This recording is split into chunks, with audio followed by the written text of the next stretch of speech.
And welcome back to ScavTalk, everyone. In today's episode, we're going to be discussing everyone's favorite bi-monthly topic in the Tarkov community, the hackers, the cheaters. They're back and with the vengeance. Don't we love it? Then next up after that, more of complaints and problems and whatnot with the bunny hops, the dolphin dives, the Ferrari peak, the quick peak, the leans, the anti-inertia. This changes everything. So we'll be diving into some of those, seeing what's been going on in the community. Not that I think most people will be replicating this stuff, but it's interesting to see people push the envelope and where we get to on it. Then I guess we've got the weapon screenshot tease, the SR2. We'll have a little look into that, which could be kind of interesting. A new gun that is coming soon, TM. And finally, we're going to close out with some viewer questions from our community. Sounds fantastic. So, the cheaters. All right, dude. How do you want to do this? It's that time again. I don't even know. I mean, I guess where do we begin? So there is a perception of cheaters getting really bad in the game at the moment, and the reason why I say it like that is because either I'm just like brain dead, not able to notice it, or I don't run into them because of my play style and or region, etc., etc., etc. But I tend to notice based on the community and the stuff that's going on, and I don't doubt that the people who are complaining about it have, legitimate reason to complain, right? So there's like a ton of people who've made videos recently about this topic.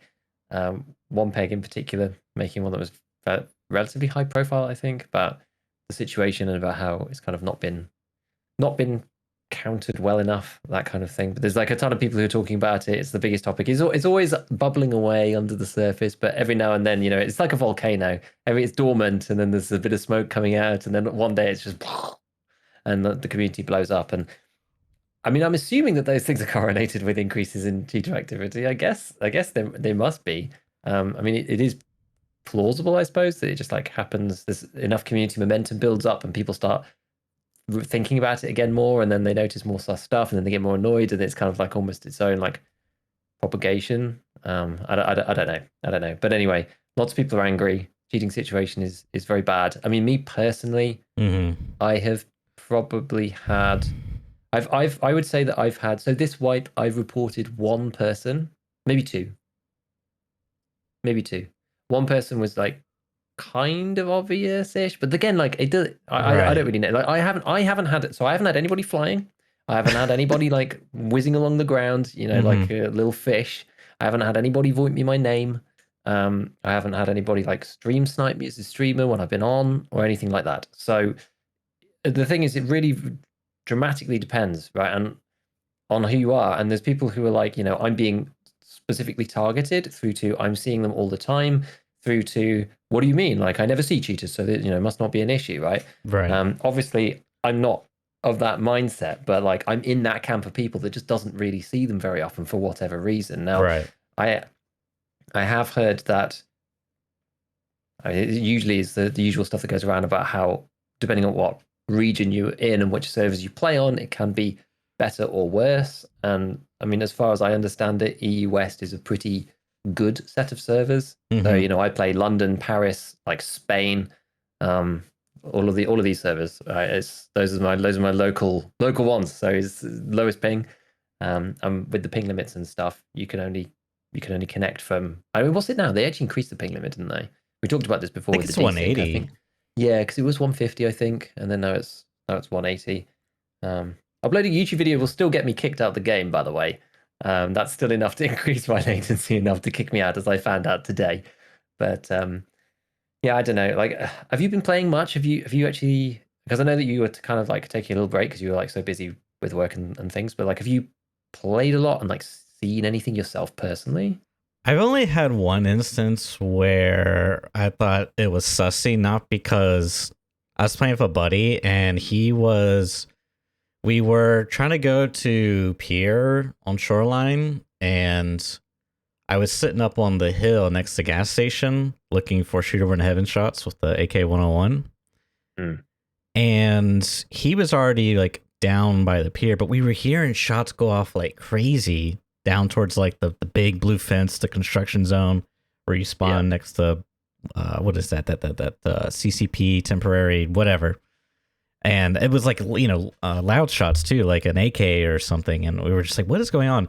Then I noticed, because I have this like 12x scope on this I've been using. It's one of the more newer ones they had. I forget what it's called. But anyways, it's a tan scope. Ones? Yes, it's a Smith tan 3x and also a 12x. I kind of like it, but I noticed I was looking down towards pier because he wasn't like actually in pier. He was just like off to the side down to the ditch kind of area. Along the beach. And I saw someone's sunglasses just crouched there. And I was like, oh my God, I think that's Sanitar. And I started putting the pieces of the puzzle together. All those shots were probably someone or the guards shooting players on the road, like the highway leading up to pier, because they can like see like the blue fence area and whatnot. So I started to put two and two together, and I was popping shots off at them, but you know, Sanitar's got like a million HP, or he's already healing. I don't know what was going on. Maybe I was missing my shots too. Who knows? MOA sighting. What's the? I mean, he does just have velocity. A million health. Right? Yeah, so like with damage drop off, like you have to hit him so many times. I don't know, man. I don't know. And he heals too, and he uses the stims. So anyway. Yeah, but like that's the thing. Like I don't know if he was just like he was already healing, or if he was, I don't know. I missed or whatever. But anyways, so yeah, fast forward into the story. He starts calling movement on the road, like the shots die down. I can't see the guards because when I was shooting them, they like ran out of my sight of vision. And he starts calling movement on the road. Well, eventually I see the guy kind of near the truck, but he's looking towards the pier. He's not really looking at me, but I have this bug, Giga, and I usually don't get this bug, but it's the breathing bug. Do you know what I'm talking about? I know what you're talking about. I've never had it. Really? Yeah, I think it's a bear bug. Is it a bear bug? Well, wait. Are we talking about the same bug? Because I'm talking about the one where you're the one where you go down on stamina or something, and then it's like as if you're out of breath, even though you're not, like something like that. Yeah, and it's so annoying because it's like it's not as intense of a sway on your gun when you're out of breath, but it's like more than the norm when you're not holding your breath. And if you hold your breath, you still have a little bit of sway, like more than usual. It's a really annoying bug. I mean, I think it's a bug. I don't know for sure. I was thinking about this. I'm going to end up going a long rant, so let me not do that. But anyways, so I had that issue, and long story short, I saw him. He wasn't looking at me. I had to like scope out, get my like try to like deal with this breathing issue, scope back in, and then I see him and he's looking right at me, he kills me. So I'm like, okay, I'm dead. I saw he had a white name, so I was like, but my buddy's down there still. And he starts getting naded instantly. And he was like, what? That's sus, dude. How do these guys know? There's no way they know where I'm at. So he dies. They like just like hard push him. And I was like, I don't know, white name, I'm gonna report it. And then I was like, oh my God, dude, I did the I did the thing, dude. I did the thing. I caught myself doing the thing. But that's been like the only sus thing, and that really wasn't sus. That was just like out of spite because I was just mad. You know what I mean? I was just mad I had the bug, and this guy just because like I was saying to my friend, I was like, well, maybe they saw you running down to the pier, right? Like, and I mean that's like totally reasonable. I don't know. So that's really been my only experience. And I wanted to say also that I've watched like a bunch of landmark clips on YouTube for this wipe. And I've only seen one clip where he died to a cheater that had like M855 that was just, you know, ripping through his ult. And, you know, I mean, it was most like I feel confident saying that was a cheater, you know what I mean? And that's the thing with this whole discussion is like, it's such a spectrum. Like you were saying, like you have like, you could say on one side of the spectrum that people aren't very good at detecting cheaters and they have like false positives at a really high ratio, you know? And then also you have people that are not really good at detecting cheaters, so they don't report them, you know what I mean? And then you have people that think they're really good at detecting cheaters, but they're not. I mean, there's like such a range. And the whole thing about all this is like your evidence is like so tiny. You know what I mean? You don't have like their POV or anything. So I don't know, and I understand the servers things and where you're located, time of day, but all these scenarios, whatever. I'm same as you. I just don't feel like I run. I don't know. I just don't have the same experience as some of these people. I mean, I don't play as much, but still, I don't know. Feels like it's like last swipe. I think I ran into one. I'm pretty confident he was cheating. It was like right off the raid. I scope in at interchange on power down the highway, and this guy is just full sprinting of a RPK, a killer helmet, and a raid backpack. Like, and I was like, oh my god! And my two teammates died already, like at the start of the raid. Anyways, but that's it, man. I mean, the one that I was in that new, is it called? I can never remember the name. It's like Warehouse 17 or something. It's the power switch warehouse. Yeah. And I was in the kind of the main room, the room where you go up the stairs and you can look over Fortress. There's the balcony section, like the metal walkway bit. You can look out of the broken kind of square windows where there's like pieces missing, and you can look at like Fortress Alamo from there. But I was down on the ground floor in that section, and I went through. I'd heard somebody at the beginning and just like couldn't really find them. I went through the double doors into the next section where the power switch actually is, and I think it was there anyway. It was like, but anyway, there's a set of stairs that looks over the courtyard where you've got the warehouses, and you've got like the main courtyard. You know where you go and pick up that thing for Skier with the unknown key? There's like that little shack. Yes. You've got like the customs wall with gas station ahead of you, and then it's just that whole courtyard. So I was like hearing this guy, and I was just like, I couldn't really find him. I was like, I'm sure there's somebody here. Maybe it was a scav. Like I just didn't really hear anything else. And I like walk up the metal stairs. This is like after ages of like looking for this guy. Walk up the metal stairs. As soon as I walk up, like instantly take a shot through the glass, like on one of the windows, and I was like, "Oh my god, this is weird." So I just like ran back down and healed, ran towards the kind of front area where you would go into power switch, and there's the two double doors that go outside. Waited in that area because I was like, if the guy runs down the power switch corridor because the door is already open, I can just like right lean peek and kill him. But he runs outside instead, and he like ran. It was really strange. He like ran straight at me, just like literally full shift W'd all the way to the front, like skidded. I like leaned out. He like skidded to a stop and like didn't do anything. And I was like, I kind of like was surprised because I was surprised at how close he was. I ran back inside, turned around to go and fight him, and then he literally just went and just insta headshot me around that corner as he just like sidestepped right. And I was like, that's like, it was just the whole thing was really weird. Like I instantly got shot. The guy basically didn't react when I just exposed myself completely. And then the next engagement, once he kind of like, or when he actually wants to fire, he just instantly kills me straight away. It's like, I don't have that many sus encounters. And that one to me, I was like, everything just feels wrong about this. Like I couldn't find him. He was just like nowhere to be seen. He knew exactly where I was through like frosted glass and actually hit me. The one time that he was like not expecting me, he didn't do anything. I was like, just very, very strange. It's like really weird. So that was the only one that I had. But yeah, dude, I don't know. I don't know. It's just like this problem just rears its head every now and then. And as I said, I don't know how much of it. As I said, I'm sure some of it is people experiencing this stuff and getting really frustrated. And I think there was a video from 41 that he posted actually about, because he was one of the people that One Peg had referred about. Because One Peg didn't actually name anybody. But 41 was one of the streamers who has been apparently targeted by these guys, and like people will come in, like 10 people come into his chat to like bait him and stuff. He's just been like stream sniped continuously on his chat and stuff on his stream. Not that like, I haven't been in there on his stream or whatever, so I'm just repeating what he said. But I mean that, like that really sucks. That really sucks. And if that's happening to people, then no wonder people are complaining about it. But it's just really, really tough, right? It's really tough. I mean, it almost makes sense, I guess, in some ways that things felt kind of better. They put in some RMT restrictions and this kind of thing. We had the new wipe, and then slowly things have got worse, and now they got really bad like now. Because now they've had enough time to either circumvent stuff that was put in with the new patch, get around the RMT and change their business model. Like, it makes sense to me that now would be a time when it would be getting really bad, if that makes sense. Yeah. Because I think at the beginning, like, we haven't really had many problems at the beginning, no more than normal, right, in the first couple of weeks.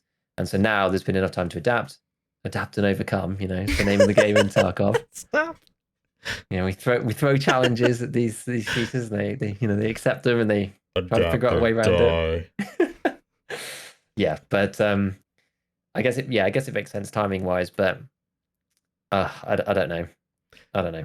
It's just so tough. I was talking to somebody else the other day, and my stance on it is, I do genuinely believe that BSG want to fix the problem, and I don't know if they have the technical capacity to do so. Kind of similar to what I was talking about AI last week. I think that they would love to make the problem go away. Yeah, and I'm just not sure if it's possible. I don't. It's an ongoing battle, right? I mean, here's my stance on it. Cheaters exist, and it's just an inevitable thing, fact of life. Like, I saw this interesting, I can't remember where I saw it. It might have been a video or something, but apparently in development or whatever, or ongoing development, they're working on AI algorithms to do cheats for you on a separate machine that reads your screen.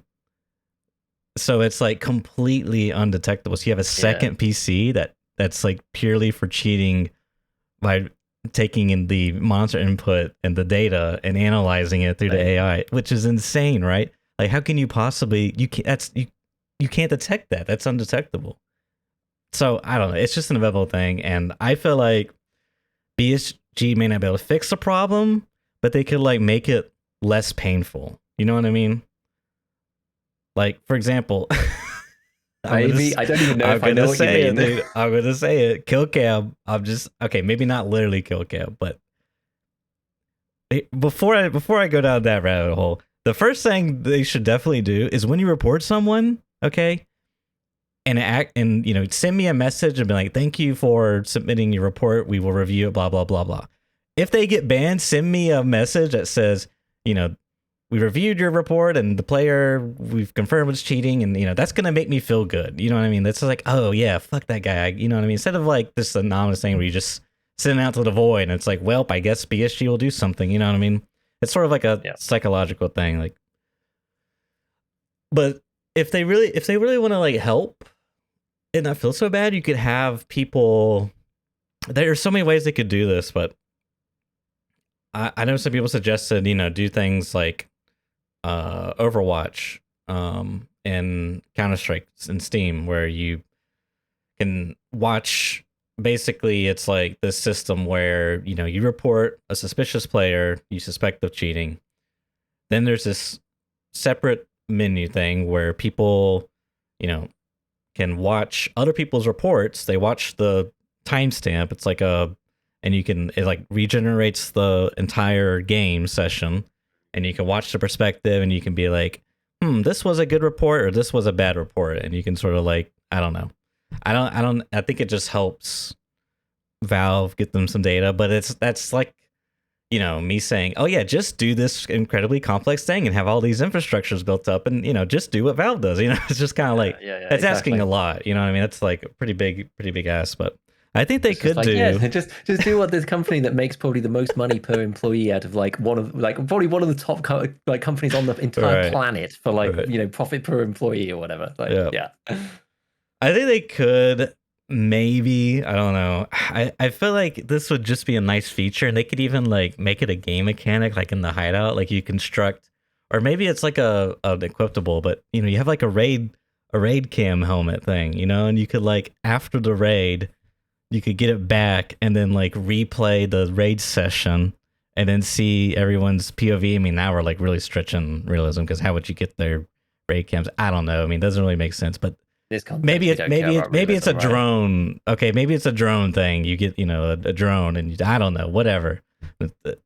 Point is, you get POVs of the people you think were cheating, and then you get a little more information, because like, who knows, man? Client side stuff can happen that didn't happen on the server. I mean, there's so many different things that can go on, but yeah. Anyways, I really would like that feature. I don't think it's going to happen. Well, I feel like that sounds like an arena feature before it's a Tarkov feature, But anyways, Yeah, that's kind of yeah. my thing on is like, yes, cheaters exist.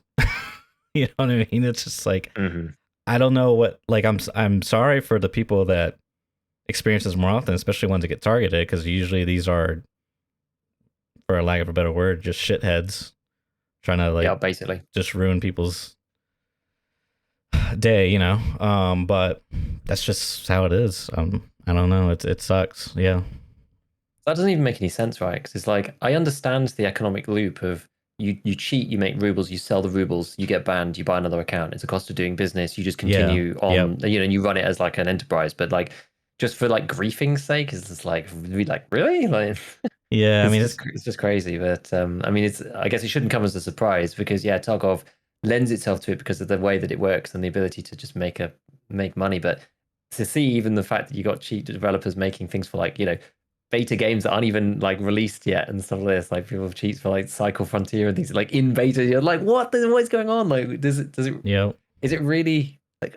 It's just astounding. I guess you should never be never hold humanity in too high a standing. It's kind of just is one of those sort of proofs, right? It's like there's enough people to make the situation awful. There's enough people who are willing to just do like shitty stuff, which really sucks. I mean, there's quite a lot of chat in my chat about Just like kill paragraphs. cams and stuff. Yeah, Uh I mean, huh. there's like a lot of people talking about a lot of fair points, right? I was just like brainstorming just in my head because I remember back when I used to play PUBG and you used to be able to watch the replay there, and there was some conversation about COD kill cams, which kind of just like reminded me, and it's like yeah, because of desync or latency or whatever, right? We've talked previously about Yeah. some stuff is on the client, some stuff is on the server. And no matter what you put where, you're always making a compromise somewhere, right? If you put everything on the Right. server, then your movement would have your ping, right? So like you wouldn't see your character move for like 60 milliseconds or whatever, and even if you got like okay ping, and that would just it would feel like trying to control a man with elastic bands. It would feel terrible. So that's obviously like on your client, and the server does some interpolation, all this kind of stuff, right? So it's like what do you put where? You make some compromises, and so in that case, it's like yeah, even the COD kill cams don't necessarily match up, and that's fine. But I'm not sure if like firstly, do we actually necessarily care? Because this is not really about a seamless integrated experience of you know revisiting our clips. This is about like cheater detection. So Yeah. I was wondering now, and I'm a you know non-technical on this, but sometimes I have okay ideas. I was wondering because again in PUBG, like it's not you can procedurally generate the replay, which is how they used to do it. But again, things don't always line up necessarily because of Hmm. the problems. But I suppose, like my supposition here is that in principle, you have three versions of the game at any one point between a 1v1, let's say, Okay. that all kind of make logical sense in the context of that own game's kind of like information. Because what gets played on your screen is a result of the various inputs and outputs. So the things that you do versus anything that comes in from the server. The server has the real version based upon some assumptions that it makes on the client and the, I guess, what's the phrase I want to use? But like the golden source, I suppose, of like what actually did happen, and kind of like who shot first. Like if two people shoot almost at the same time, they both see their shots land, but then the server decides who wins. You know, so that's kind of the ultimate arbiter. And then you've got your opposing player's side. So in principle, you could play back procedurally all three Yeah. of those different sets of things, right? And if it's just like super scuffed, then it'll be obvious in the replay what's desync, what's not, because you'd see on one side one guy shoot the other first, and the other guy shoots something first, and then on the server you'd be able to see kind of like what actually happened. And this is like out of the realms of being able to deploy this to Tarkov and have people review it, but I don't see why in principle it's not impossible. Because if you had, because that's normally the issue with like, oh, the kill cam, it won't work because you'll have all desync and latency in there anyway. So even if you're reviewing it back, it's not always that useful. But if you could review all copies of the game, Right. because it's three independent versions of events, really, then it would make it a bit more obvious to see what actually happened. And all of those three versions of events should be reproducible because they were produced in the first place. One on your computer, one on my computer, and one on the server. And those three versions of events were made in the first place to come to the final determination. and it turned out that one of them was wrong or whatever, so you died, and on my screen I ended up winning or whatever. But you'd be able to see and say, okay, well, this is the order in what happened, and this is how it looked, and etc. etc. I don't know. Maybe an interesting thing. I don't think it's like practical, technically, but you know what I mean. Like if you could see the player that killed, if you could still see the player that killed you, you could see their like command queue or whatever. You know, they move forwards by 1 centimeter. They ADS weapon. They shot weapon. They received hit from server. You know, this kind of thing. It's like their order of events, and then you'd be able to tell more easily maybe whether it was desync, cheat, something else. I don't know. I mean, just a concept. Yeah, I don't know either. I mean, I feel like the recreation would be only the server data, not the individual clients. Why though? It wouldn't have to be. Well, your client could just record that series of instructions, no? Yeah, I guess you'd have 3 sets of instructions. You'd have 1 set of instructions from me, 1 from you, so you and would 1 from the switch different instruction sets. Well, it would be 3. It would be 3 replays. It would be 3 versions of events. You'd have to watch all 3. Okay. And have the ability to maybe slow mo and play them side by side or something. Like, because all it is a series of instructions you just play through the game engine. And yes, they'll look different from each perspective. The server will look different to you, to me. But that's the thing. You need to review all 3. Otherwise, you can't tell. Yeah. You can't just look at one person's side because, like, the player RTT could have gone up to 69,000 billion 360, and then everything just looks completely scuffed. Or remember, like, who was it who got banned? Was it Tweak? I can't remember. Someone got banned because they like leaned out the window with an RSAS or something, and it looked like they flew out. Yeah, I can't remember who that was. I think it was Tweak. Or no, and they got like banned by like review or something, or maybe it was, I can't remember who. Maybe it was Tweak. Yeah, I can't remember if it was Tweak that got banned or Tweak got someone banned off that clip. I know Tweak did get banned at some point, but then it must have been him. I'm pretty sure it was him. There was an old thread on the official forum where you used to post clips, and I don't know whether they always said like, oh, people don't get banned manually in all this stuff, but like, no one really knows like how exactly that functioned. I don't know, man. It's just, for me, it's like, that would be a really fantastic thing for multiple reasons. As you said, you could be like, oh, was that desync that killed me? You know, like, what was that sus? You know, you could also just like learn from your mistakes, you know? I mean, you know, if you ever like just ate in a headshot out of nowhere, like from Jupiter, M61 from Jupiter, it's like, well, I guess I just got spotted, you know what I mean? It's just like, where was he? Like, sometimes you just don't see the guy and you die and you can't even see in a replay. So it would be nice to know, like, oh, okay. I mean, there could be a lot of learning opportunities too there, like, but it's, I feel like it's a big ask, and I don't know how good of a system would be, because like I've definitely seen this in other games. I can't think of one on top of my head, but usually it's not like accurate to real life. You know what I mean? Like if it's it's like it's like the updates aren't fast enough, so sometimes things look a little like you're moving through water a bit. But obviously if someone's like aimbotting, then it's just like they're just gonna like tick to each of the, like whenever it updates, they're just gonna be locked on target. You know what I mean? There's not gonna be like a swinging motion. And that's gonna be the easiest thing to like visually have some type of like visual evidence that, okay, so that was weird. But on the flip side, I've seen people getting false bans because of like a game bug where it looked like they were aimbotting. So like in Apex Legends one time, this streamer, there's this like not grappling, but like mounting mechanic, like how you just like automatically jump over small ledges. What's that called? Like vaulting, yeah. Vaulting, thank you. And he was shooting at a guy and he vaulted, and while he vaulted, his gun like went down, because that's just like the animation, and went right on the guy's head, and just like one, like, because he was already shooting, and then it looked like he snapped on a different guy and killed him instantly.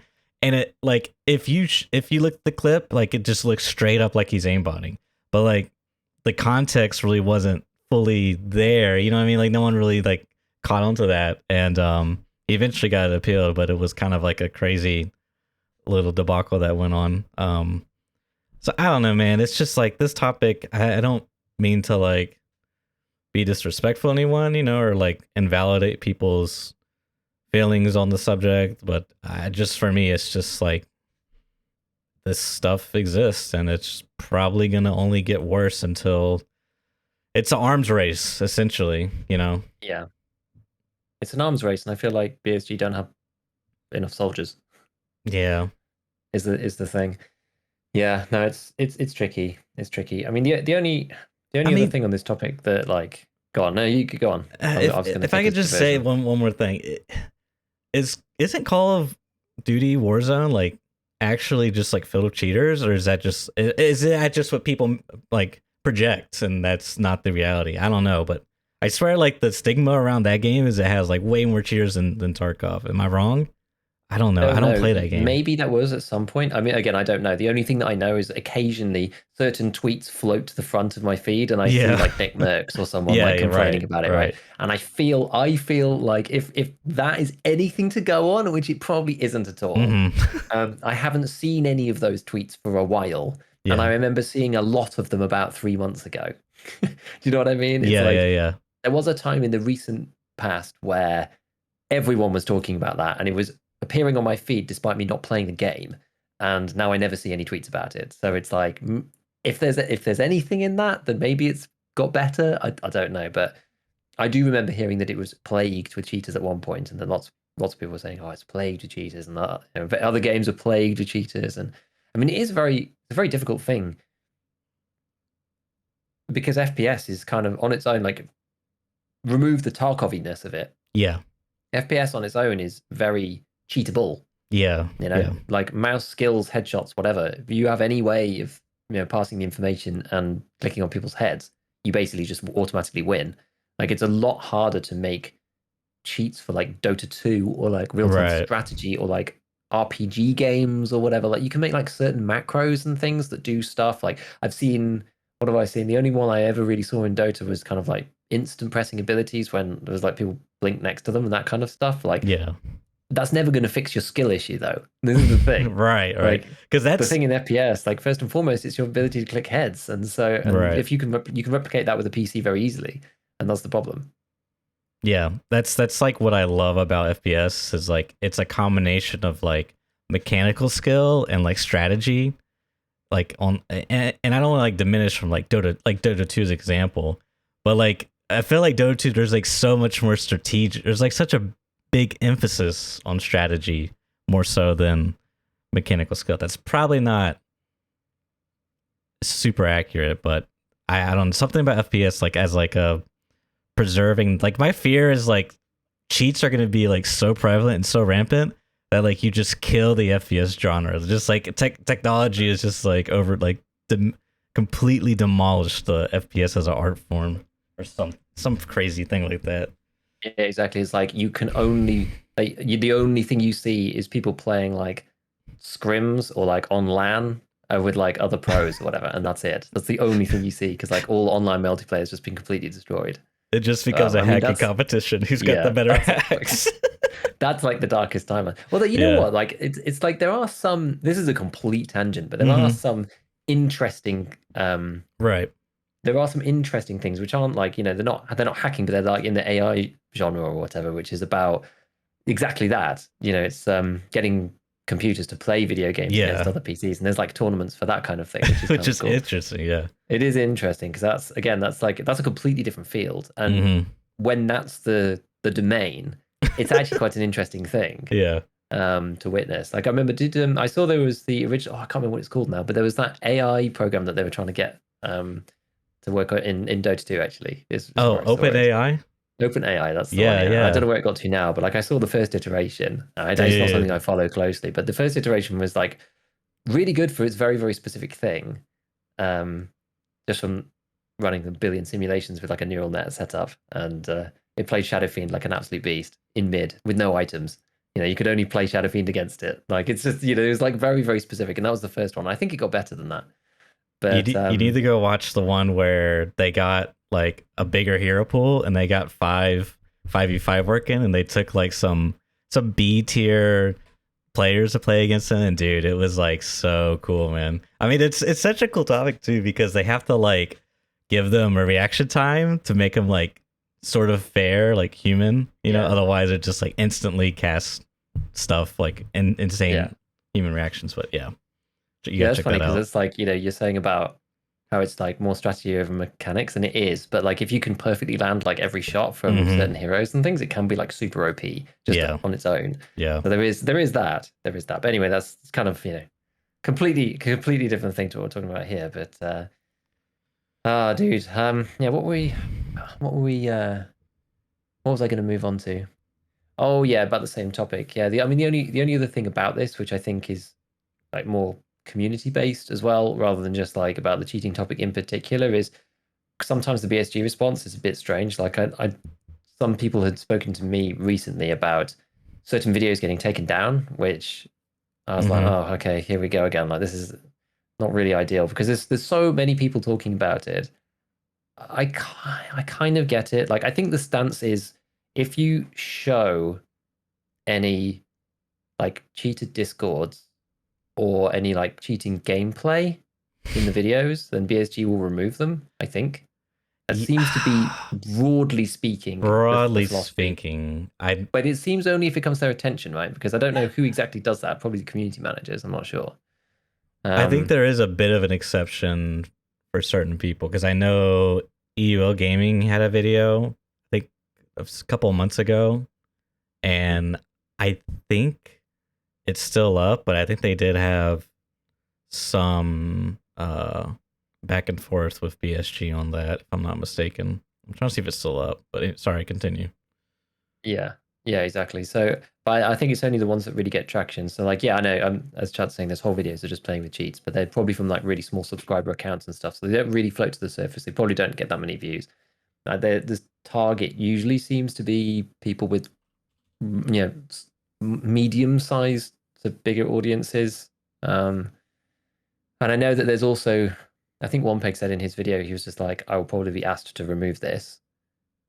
Whether he will or not remains to be seen. I don't really know. The person who I was kind of flagged up by a commenter on YouTube was Very Bad Scav, who did a video. I didn't see it because it was gone by the time, but he had like a response video up on his channel about like it being removed and, you know, him loving BSG's work and stuff and not wanting to get into a fight with him or anything like that. So he was just kind of like sad about the situation. I guess he probably just didn't even realize this could happen. I guess like if you were, I don't know how long he's been playing. I really don't. But like if you're newer to the community, then like you may not know some of the stuff that's happened in the past about people's videos being taken down and usage of the MCA system, basically, which is kind of the issue.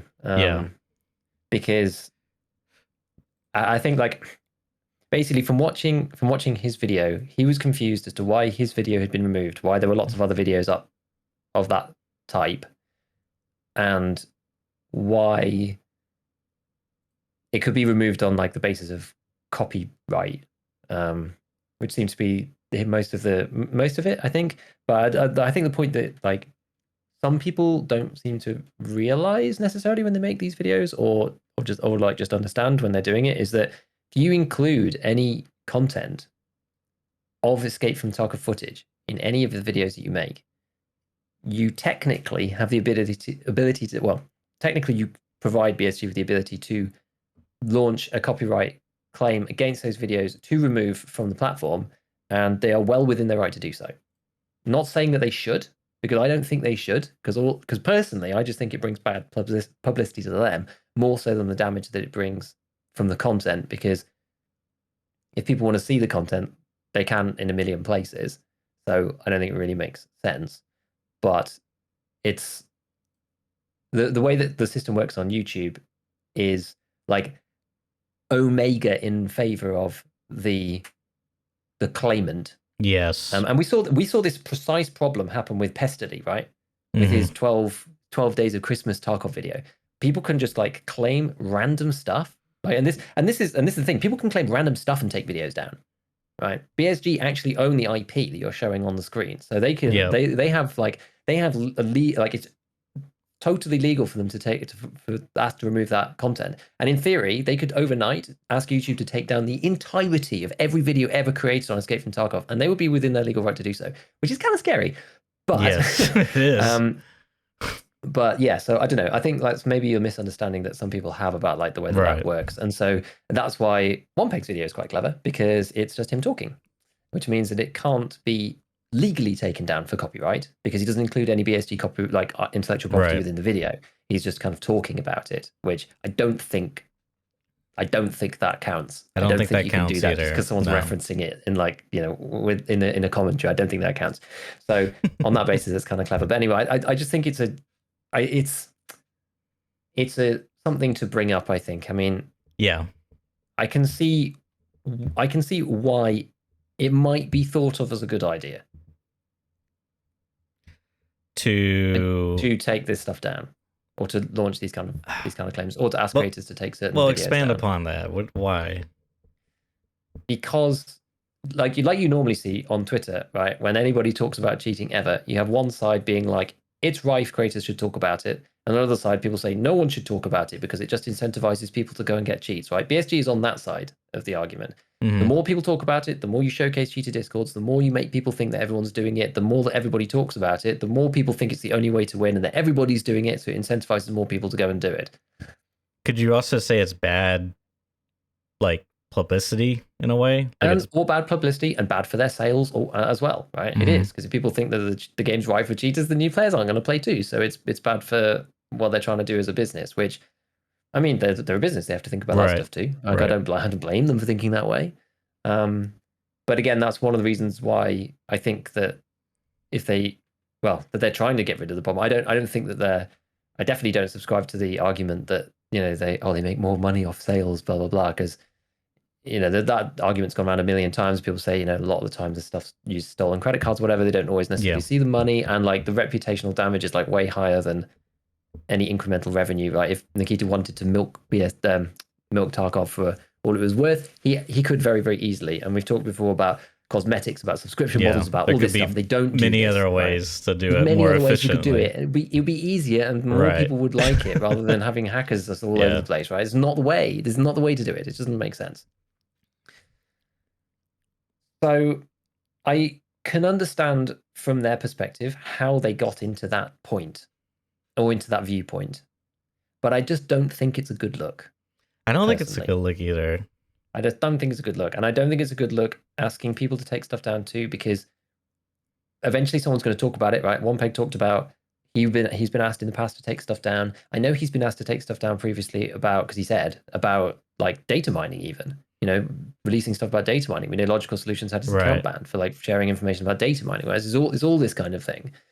I think like Veritas he had like you know, I think it was like over 100k views on a interview with a cheater or whatever, and he had to take that down, I think, or didn't have to. He was asked to do so, and he did. Oh wow! See, that's interesting because I looked up EUL Gaming's, because I remember them telling me about it, because they have two videos. One is interview with an ex-cheater that has 34,000 views a year ago, and then this one, interview with a EFT hacker, has 230,000 views a year ago. And in the first one that has less views, the whole video is blurred, but it's like the YouTube blur, because you can still see the top and bottom.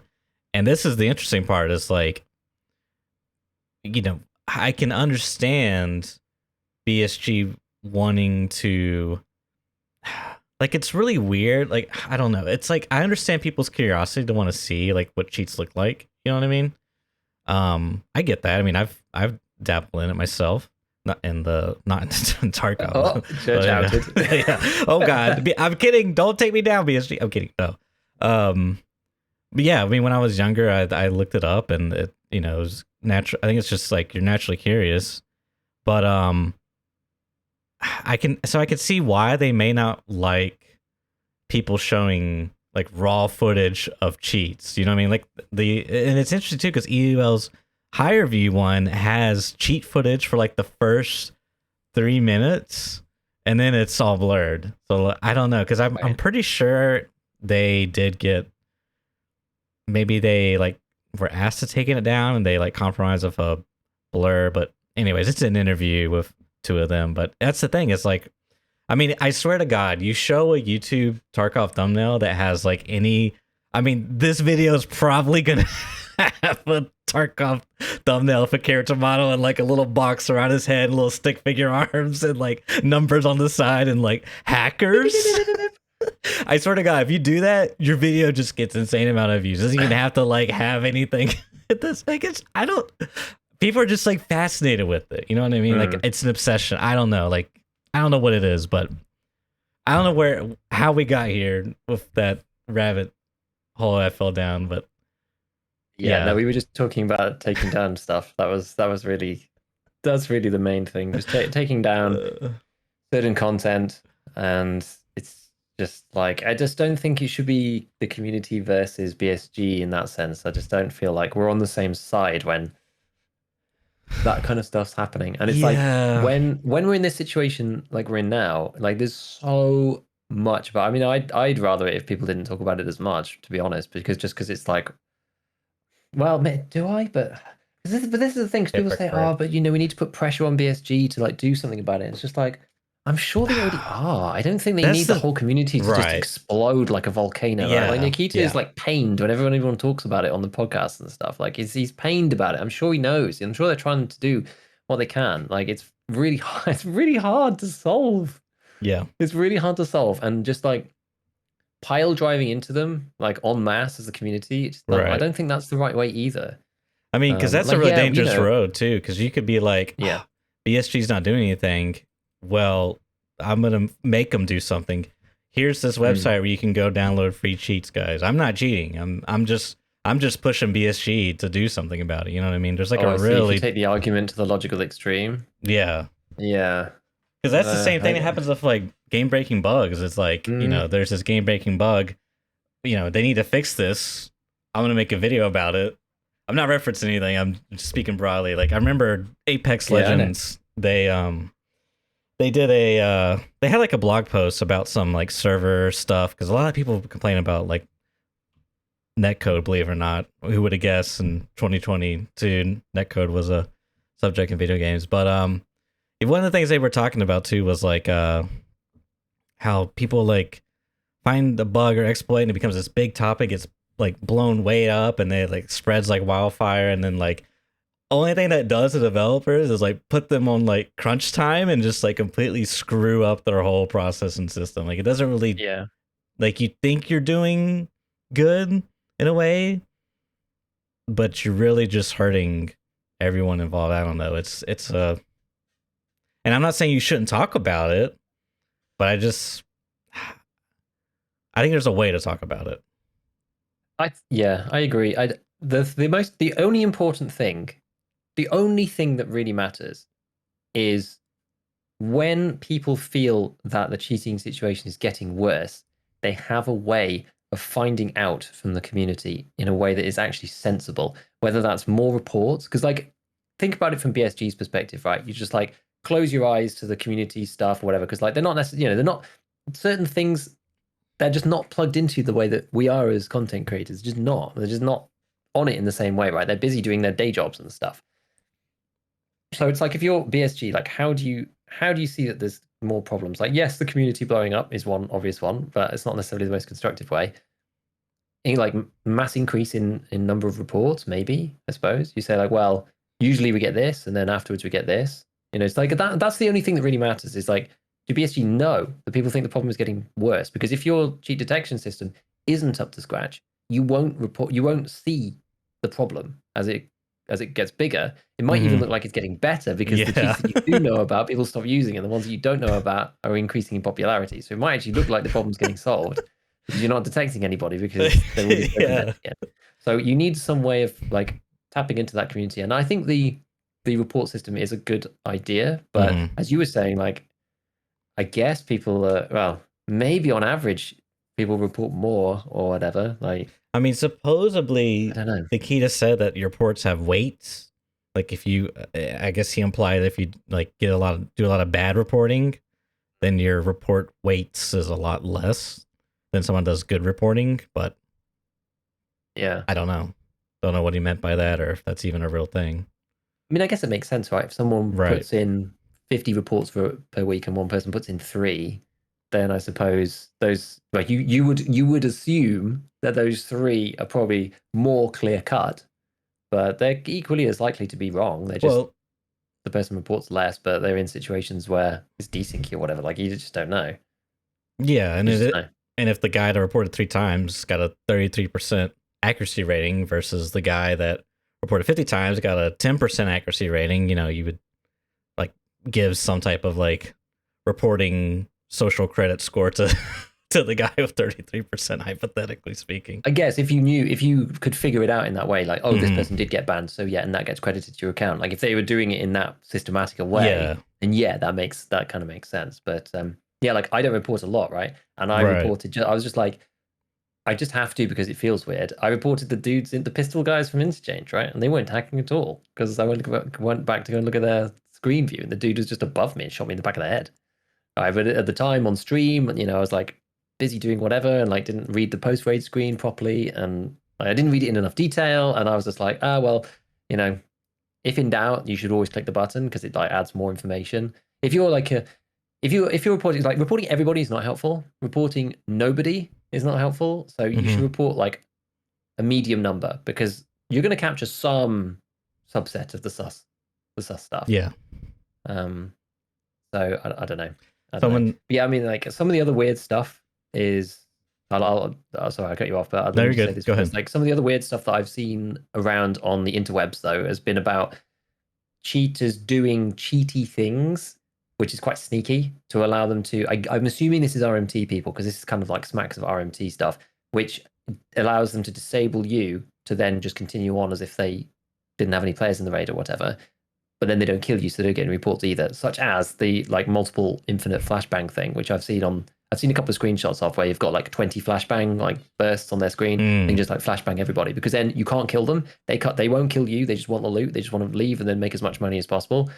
Like, that's kind of sneaky, right? Because that avoids the only metric that BSG really have for, like, how are they going to report? How are they going to detect that, right? Unless they detect it through Battle Eye, there's no reports. Yeah, These you people can't never report. really engage in combat. Like, you could do like a couple of random raids and get killed, or maybe get a few kills or whatever. So I don't know. It's just like, how do you detect that one? And then you don't have any reports for it or anything. It's like the further question of that is like, what does reporting actually do? You know, does it get sent to someone's inbox? Is it like a database? And then when they get a lot of reports on the guy, like, I don't know. I was gonna say earlier, someone said when we were talking about the social credit score for your reporting, someone said they can create a negative loop where bad detecting causes people who encounter cheaters more get blacklisted. So like, if you were really bad at detecting cheaters through reports, your hypothetical weighted score would keep decreasing, and then you would basically be punished for that, which is interesting. I didn't really think about that. If you encounter more such situations, and if you're in certain regions that get like, well, if they have more hackers, then you may end up, like, because you're doing more reports. But if they were successful, then it would be okay. If there's that, you know, feedback loop. If you are encountering bad, okay, here's the scenario. If you're like constantly reporting everyone, then that scenario really shouldn't happen, because if you were to encounter more cheaters more often, you report everyone, so you would get them eventually. You know, I mean, like, I don't know. It's just, I don't know, skill issue. Get good at detecting cheaters. I swear, we all have that one friend that's just like reports everything. He's like, I don't know, guys. That guy's kind of sus. White name. I don't know. I mean, dude, I did it. Like I said earlier in the podcast, I did it earlier. My friend said sus, and I was pissed off at the breathing bug. I was like, yep, I'm reporting that guy. He's a white name. I don't care. I'm mad, dude. Like, I probably wasn't cheating. Most definitely. Yeah. So, dude, I don't know. I mean, the thing is, like, what can you do, right? Like, do your best to be constructive and tell BSG if it's getting worse by sending the reports in. If people are getting, like, I think some of the problems that people have had is because they're being like harassed on the stream by people who are streaming cheats and are known to be streaming cheats or whatever, and they've been like live on Twitch for like multiple days or whatever, and haven't seen anything been done about them. I can see those people being very frustrated, but I think those situations are very niche. I know that there was a post. I probably can't find it now. I didn't pre-prepare this one, but I know Tobias said something on somebody's Twitter. This is Tobias Solom, ex community manager for BSG, who left relatively recently to go to Bloodhunt. But he was Oh yeah, he was very Tobias. he was very vocal on Twitter and all this kind of stuff. So let me see if I can just find. Let me see if I can find it, because it was quite interesting. It was about somebody streaming and quote unquote nothing being done about it, right? Whether that was or not, I don't know. But I remember he was like, in my time, like the short summary was, in my time as a community manager, Mm-hmm. I remember one dude being banned like 4 times or something. And like it looks like he's just continuing to stream, but he's like playing different accounts or whatever, something along those lines. I'm just kind of paraphrasing because as I said, I don't have it. I don't have it to hand. I don't think, but because I mean, Tobias has got some like interesting replies. Like One Peg's obviously been really active on it. 41's been really active on it, and Tobias has like written back on quite a few people, because it's like, okay, so here's the post from Trent, right, where he's paraphrased. One Peg had said, "I asked if there's anything we could do to help curb the specific issue." And then he said, like, yeah, try not advertising the discords where they're sold. Using your platform to give free advertising to cheat sellers is not the way. It's just like that's just we have the same argument going round and round and round every time. The thing that I like about Tobias's takes usually on this stuff is that Mm-hmm. he's very thoughtful about these things, and Yeah. he usually comes up with a very like a level-headed, like non-emotional, sensible response to this kind of stuff. I wish I could No find this freaking post way. from him, but anyway, I can't find it. But yeah, he basically said like, yeah, certain people have been banned like multiple times. It looks like nothing's been happened, but they're just like cycling accounts or whatever it is that they're doing to Yeah. enable the stream just to look like it's continuing to go on, and no one cares. BSG don't care. Like no one's doing anything. And he was like, it's like constant firefighting, trying to get these people removed off Twitch. Right? They're getting a viewership because people, as you said, people are morbidly curious about this kind of thing, because it's like behind the curtain of which they will never tread themselves. They're just like curious to see what it looks Yep. like. Like what does it even look like? The interface and stuff. Like how does it even function? Yep. Um, so You, that's why people are interested in it, and so it's no surprise that it gets us, an audience until they get removed. But yeah, I don't know. It's like it's tough. It's tough. I think it's unfair to say that BSG are doing nothing. I it's do think like it's unfair to say that, but it's a problem that needs to be solved. So yeah, we just have to like, what can we do? Report the people, and what can we do? Right? yeah. At the end of the day, I don't worry about it that much, because what can I do? That's the thing, and that's why the only thing I can do is just ask for better tools, and I mean, or become a freaking an entity developer. I mean, there's really not much to do. I mean, I was gonna say, Yeah, like, when it comes to like peeking behind the curtain, it reminds me of like the live leak videos, like someone like breaking into a store, like caught on CCTV. Like, most people wouldn't break into a store, but everyone's like kind of curious to see like it happening. You know what I mean? So you just like kind of like peek behind the curtain to see, like, oh shit, this guy's breaking into a store. Yeah. yeah, exactly. No, the only other thing, because I don't want to talk about this forever, but the only Yeah, other we've gone thing that on. I wanted to, yeah, I know. I didn't think there was going to be as much to say, but it's crazy. But Mhm. the only other thing I wanted to say, the last thing was about I think Clean said like bring back the manual review process, and as few people have raised this as a suggestion, like bring back the manual review process for people, a panel of people to review clips or whatever. The only way that would work is if you could see all three perspectives, like I said, right? Yeah, Because I you're going to end up just false banning people otherwise when that silly stuff happens to the servers.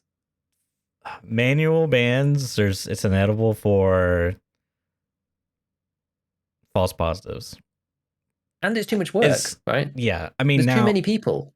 yeah. I don't know what he means by a panel. If it's like an in-house BSG panel, I'm a little bit more okay with that. Maybe. Than like some like I don't know. I just like I'm sure BSG does manual bans, or at the very least they like probably ping.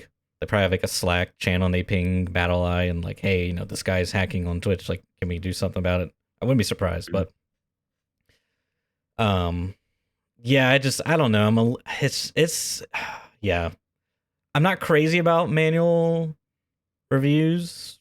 Like I'm okay with like people submitting like suspicious activity and having like an authority look into it, but like a panel of people, like I don't know, I just like that's like not in house, which I'm not sure if that's what clean. He probably doesn't mean that.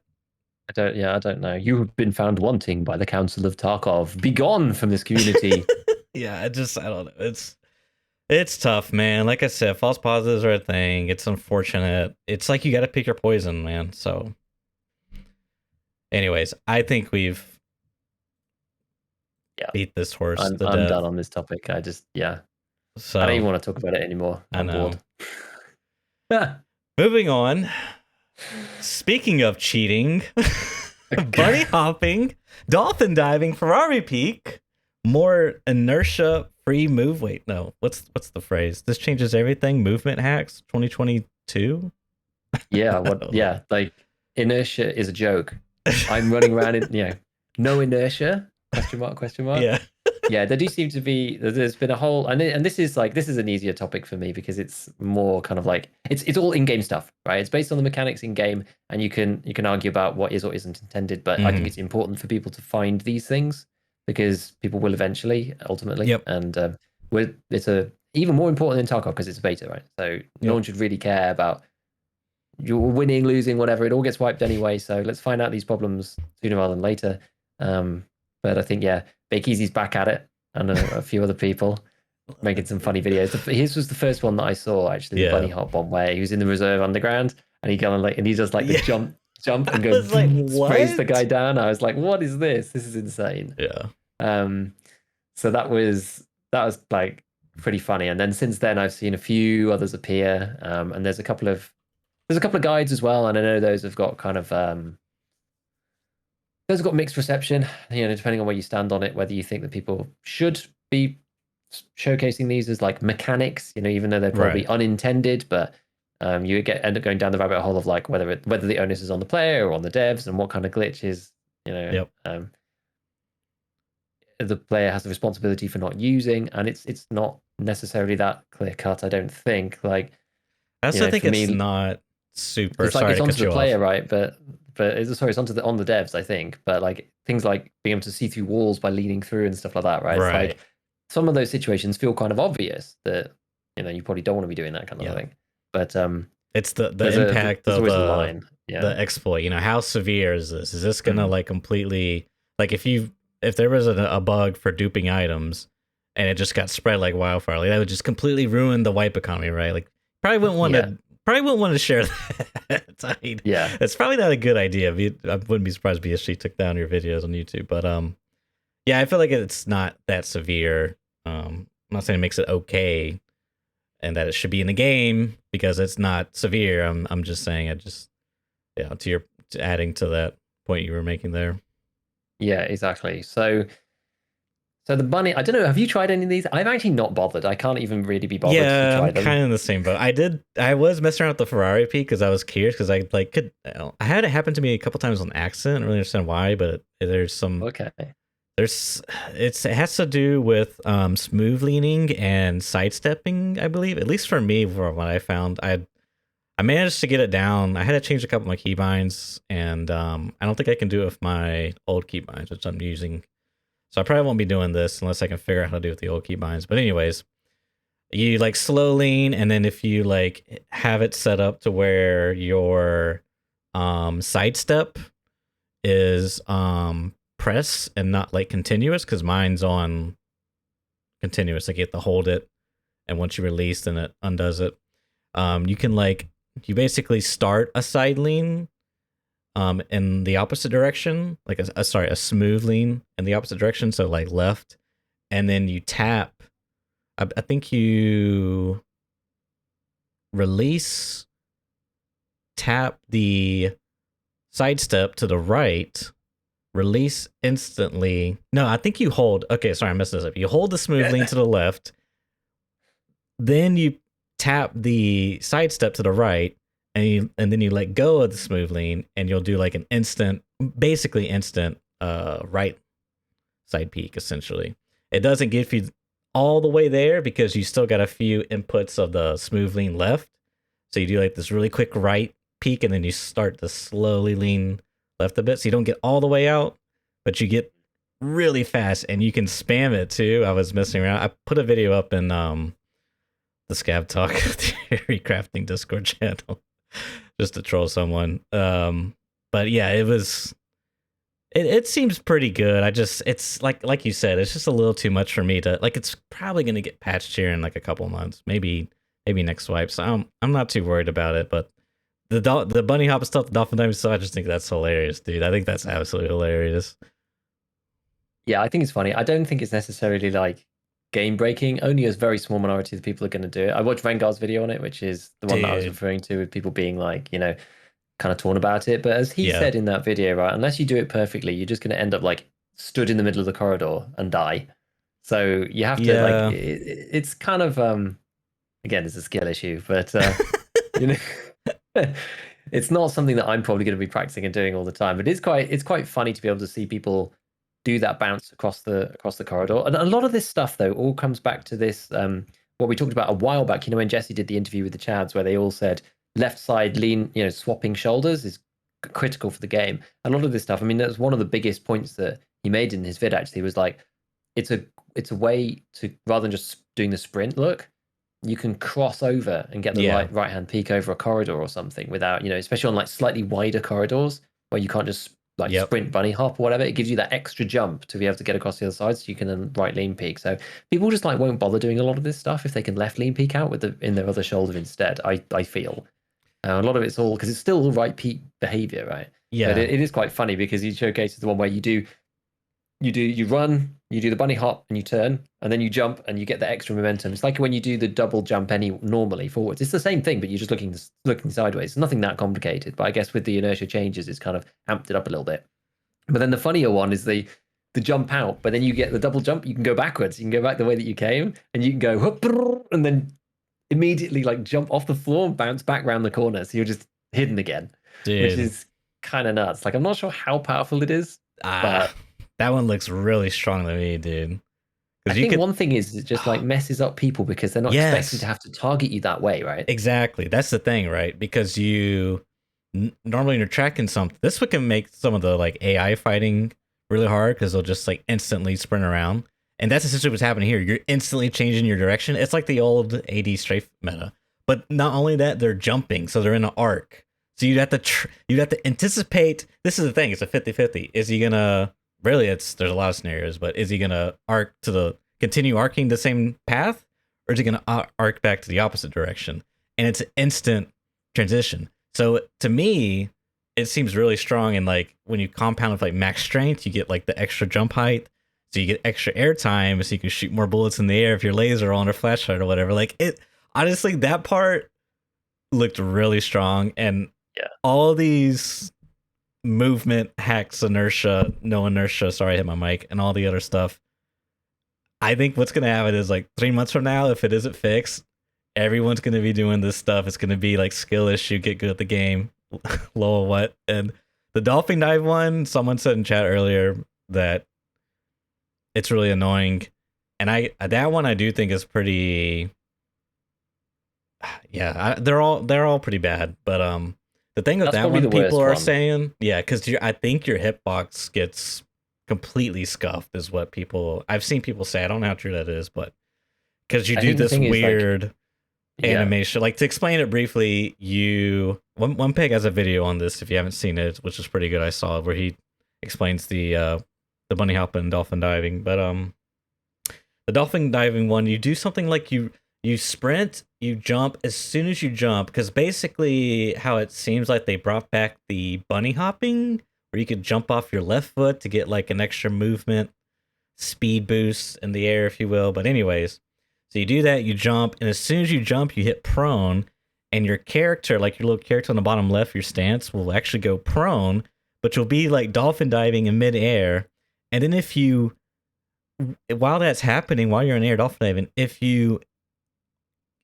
when you land, if you can't actually go prone, your character model will bug out and do this weird, crazy stuff, dude, and you won't prone. But if you can go prone, then you will prone as soon as you land. But you're dolphin diving through the air the whole time. It's really, really messed up, and I'm really concerned about the hitbox stuff, and then the desync and the networking and how that all works. I don't know, but yeah. Yeah, I think that's the takeaway that I've seen from the couple of clips. I've not seen like an extensive amount of the dolphin dive stuff. I watched a bit more of the bunny hopping, but the dolphin dive stuff, it's like from the player's perspective who's on the receiving end of it, it's like it's really scuffed. You have no idea where to aim at. Like the guys move, and this is another thing that it messes with your like mental heuristics, right? Like human brains are pattern seeking experts, right? That's what we like doing, and we like repetition and seeing a scenario 1,000 times. And once you've seen that scenario so many times, you get used to the way that things are. It's like it's the reason we are the way we are, and the reason why when something very small changes in a video game that nobody else would normally notice, once you've played 4,000 hours or whatever, you go, oh, that's different, or something slightly different. It's the reason why people are just like freaking out dropping a gun.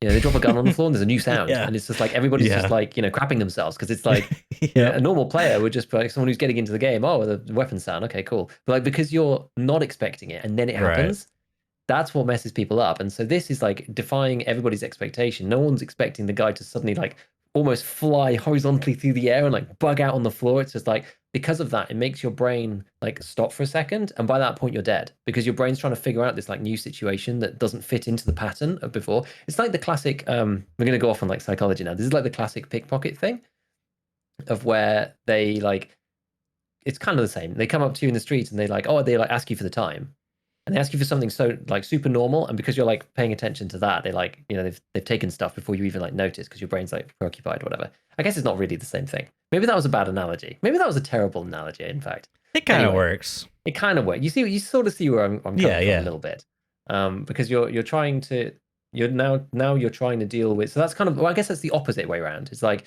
occupying the brain with something that's easy for it, so that it then doesn't notice other weird stuff happening. Whereas this is the other way. This is like you have like a sort of inbuilt latency in your brain because something unusual is happening. Right. And you can't react to it on muscle memory because your brain doesn't know what to do. Yes. Because it doesn't look like any of the situations that you've been in before. Mm-hmm. And so it's freaky. So the bunny hopping thing is annoying because it makes the targeting much harder. Because like normally if you're targeting people's heads, like, yeah, they could be crouching, sure. But most of the time people are just tracking people left to right.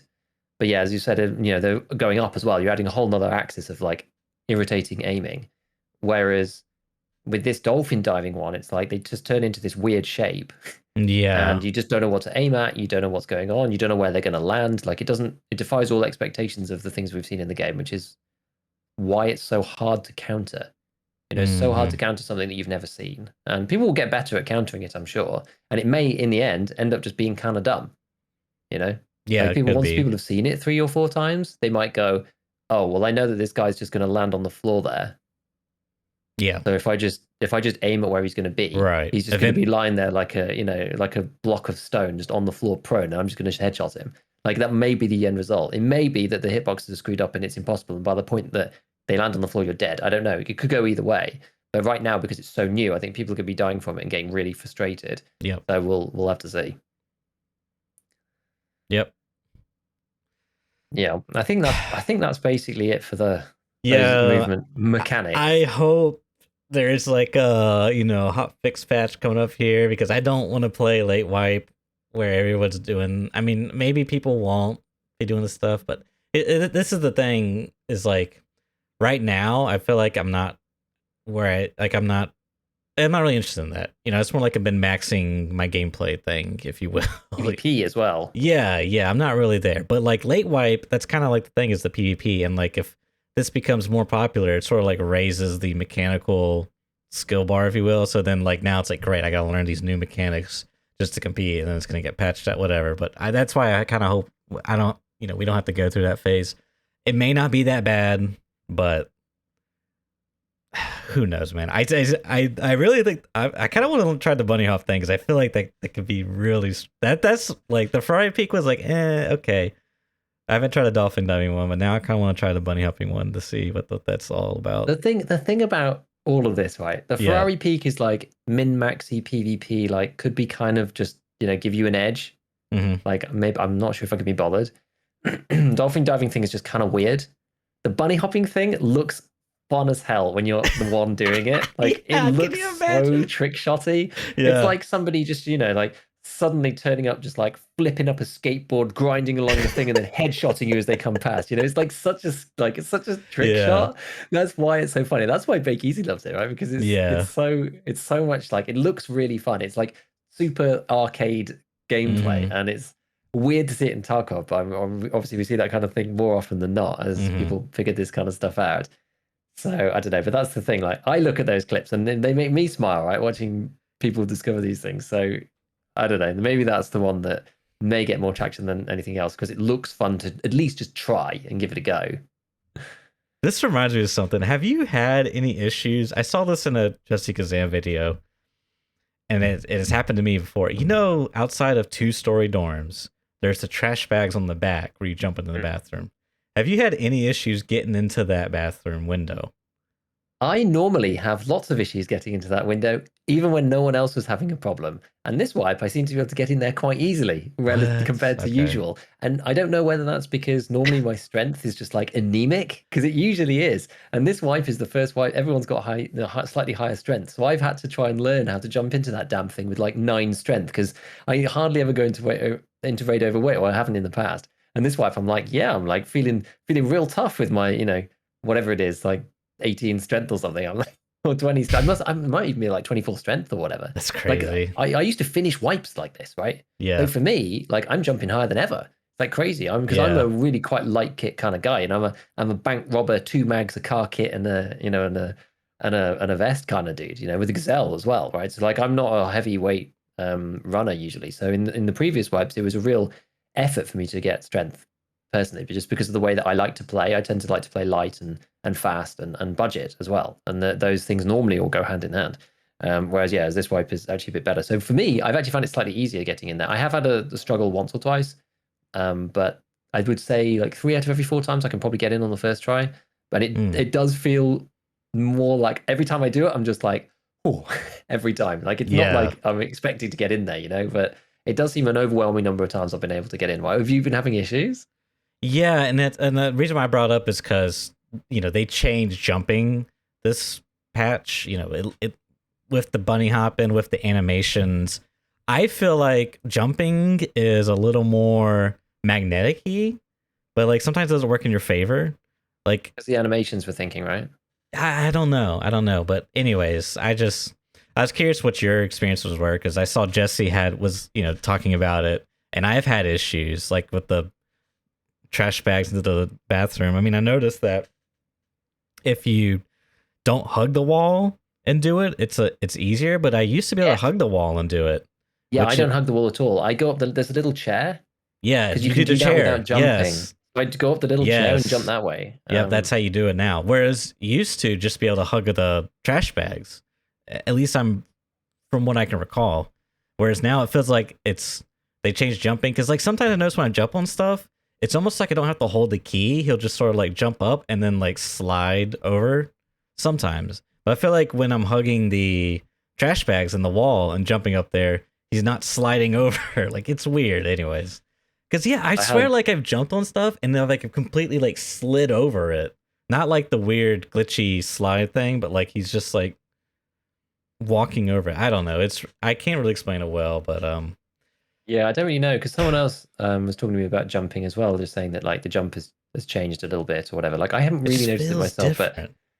I'm yeah, I don't know. Do you know what's changed exactly with jumping? I'm not sure. Not No any one seems to really numbers. know exactly what the has happened, but lots of people have said like, oh, it's different. Something's different, It's but no one different, can really yeah. quite quantify exactly what.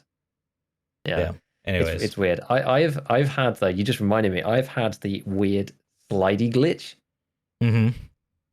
way more often this wipe than I normally do. Mm. I don't know what happened. I had it in customs office, like in Big Red. What? It was so weird. I was having a fight with a duo, and it fortunately didn't get me killed. But I ran up the step. They were inside the office. I ran up the staircase. I opened the door. I shot at the first guy. Mm-hmm. Killed the first guy. I then didn't go down the stairs. I like ran across.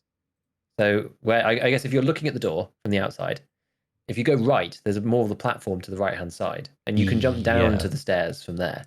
So I ran straight right to reload, tried to jump down onto the stairs so I could come back up again, and just went like slid across the back wall. And I was like, am I going to get off this before the stairs finish? Like I might just fall, Yeah. 8 feet and break both my legs here. But unfortunately, I managed to finish just at the railing.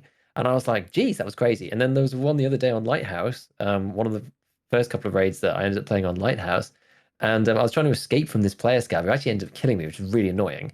And but I jumped up this rock, and I'd aggroed the rogues at this point, and I was just like, and I was like, no, no, no, no, no, like coming, like going, like cresting over the apex of the hills over the water treatment facility, and I was like, I am actually gonna just die here. I'm just gonna ski right into these dudes, like 45 degrees up this hill. This is insane. Oh my god. So yeah, it was absolutely nuts. It was absolutely nuts. So I've had it twice, and it's nearly killed me two times. And they're long slides. It's not just like a little mini slide and then we go. It's like I'm locked for like 4 seconds or something. I can't move. I can't change my direction. I'm moving, not under my own volition. I'm just going the way that I was originally, and now I am just stuck. It's been really weird. So I'm having to be really careful on a lot of surfaces. Yeah, it's I don't know. It's I can't explain it. It's different. I don't know what about it. Yeah. But anyways. Yeah. Okay, I have 15 strength. It's not as high as I said. It's only 15 strength. Oh. Well. We should talk about weight in another yeah, we can cast. talk about weight. It's pretty interesting. I've done some thinking about weight. But yeah, that's more generic, I guess. Should we move on to the next topic? Yeah, Is that kind of good about inertia and weight and mechanics and whatever? So I guess we had a teaser of a gun that I don't really know much about, the SR2, which I think is, I mean, what does Wikipedia say about this weapon? I guess it's like a machine pistol type thing. Yeah, I mean, it's a personal defense weapon for the Russian army, I think. And I know it obviously, I mean, it fires the shrimp rounds. I'm about to pull up the stats. I mean, this gun's got me interested. I mean, they teased it before. Rounds up as well. Oh, you have the what? I had the shrimp rounds up as well. Yeah, I was just pulling that because dude. Because they teased this before, like, I don't know, sometime last swipe, and then now they've like seemed to have it way more developed. Because I forget, was it like, I think it was just on Twitter, it was on their Instagram.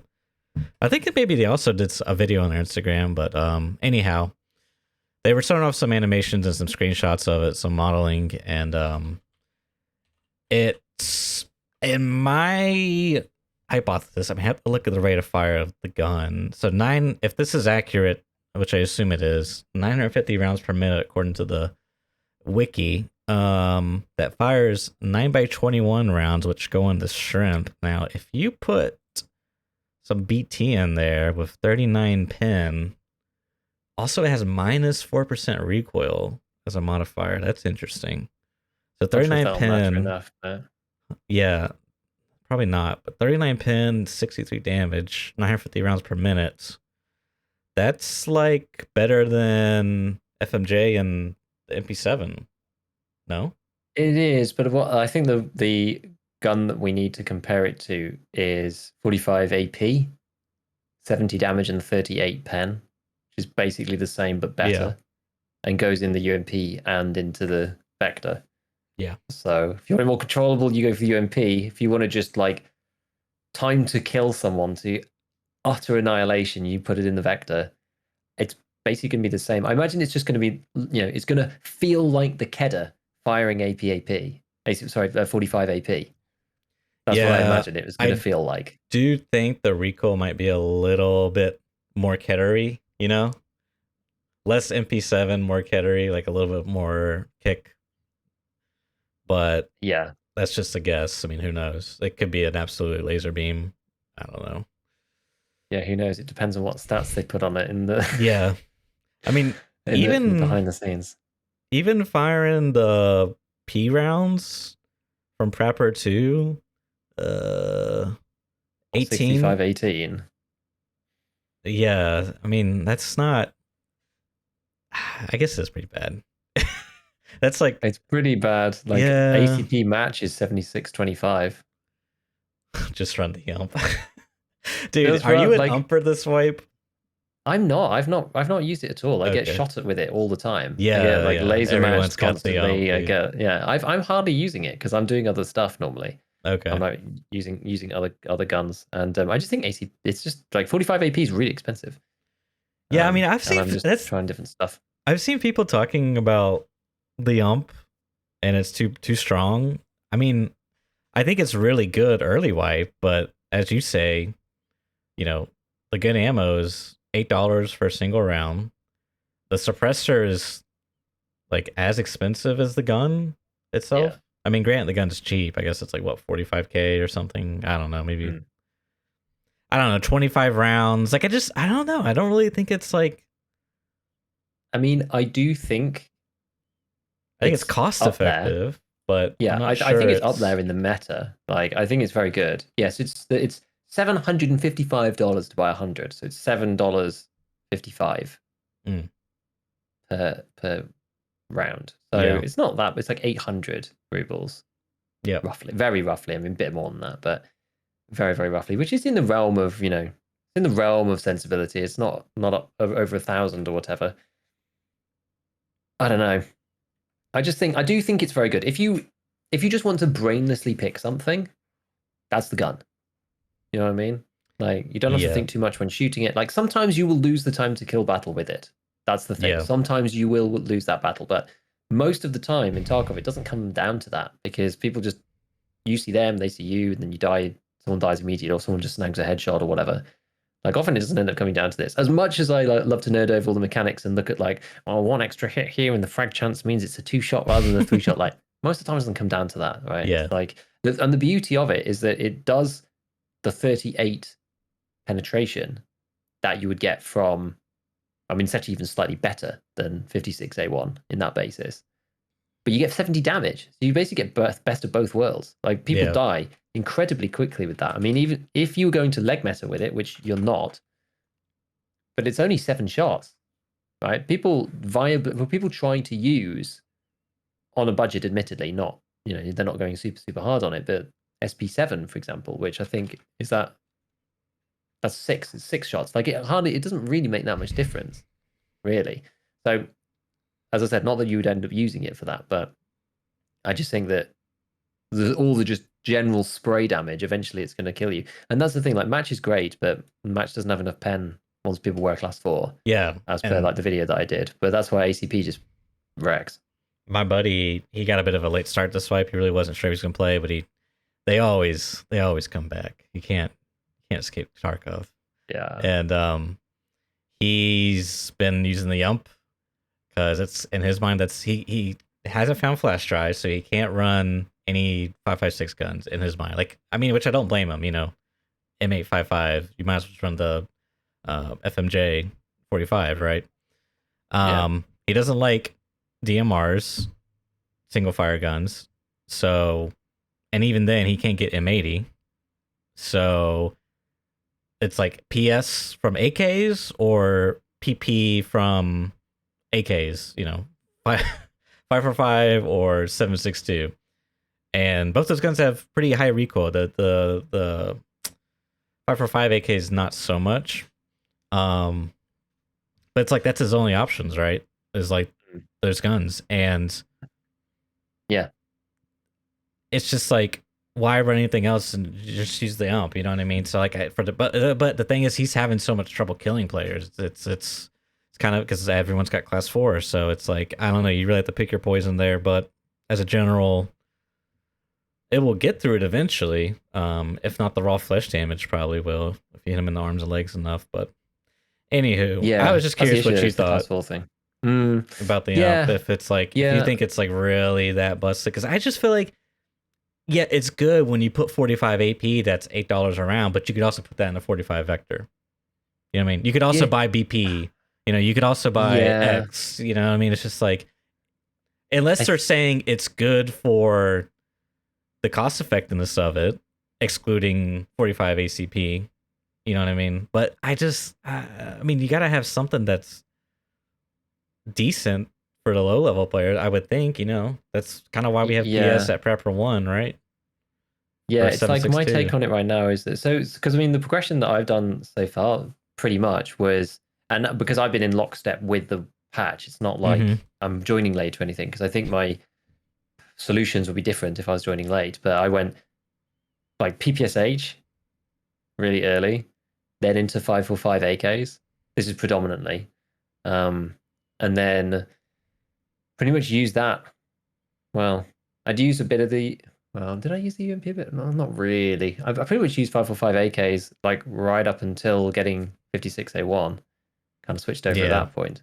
It'd be interesting actually to go back, but that was basically it. But that's the problem. Like I wouldn't use the UMP now if you're starting now, because the beauty now, like the sweet spot and the timing of the UMP now is because Peacekeeper 3 is such an early trader relative to the other traders, right? He's level is it 34? Yeah, I think it's level 34, which is not that bad, really. And you put the AP stuff in the UMP, it's like incredibly cost effective, and everybody dies. And lots of people are still wearing class 4. This is the thing. Like the reason why you don't put FMJ in there is the reason why ACP works so well. And I do think that it's kind of, once you get to Peacekeeper 3, it's kind of the brainless option.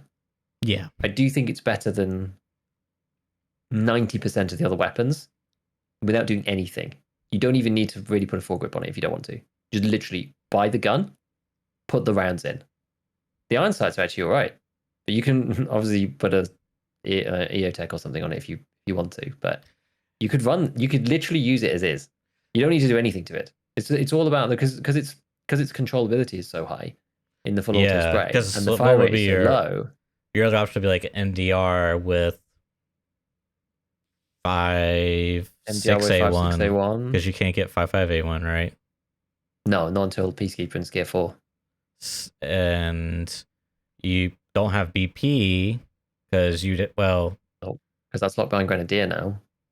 Yeah, which is level 30. Grenadier's a pain though. Is BP on Prepper 4 or Prepper 3? I think it's still Prepper 3. That's kind of crazy.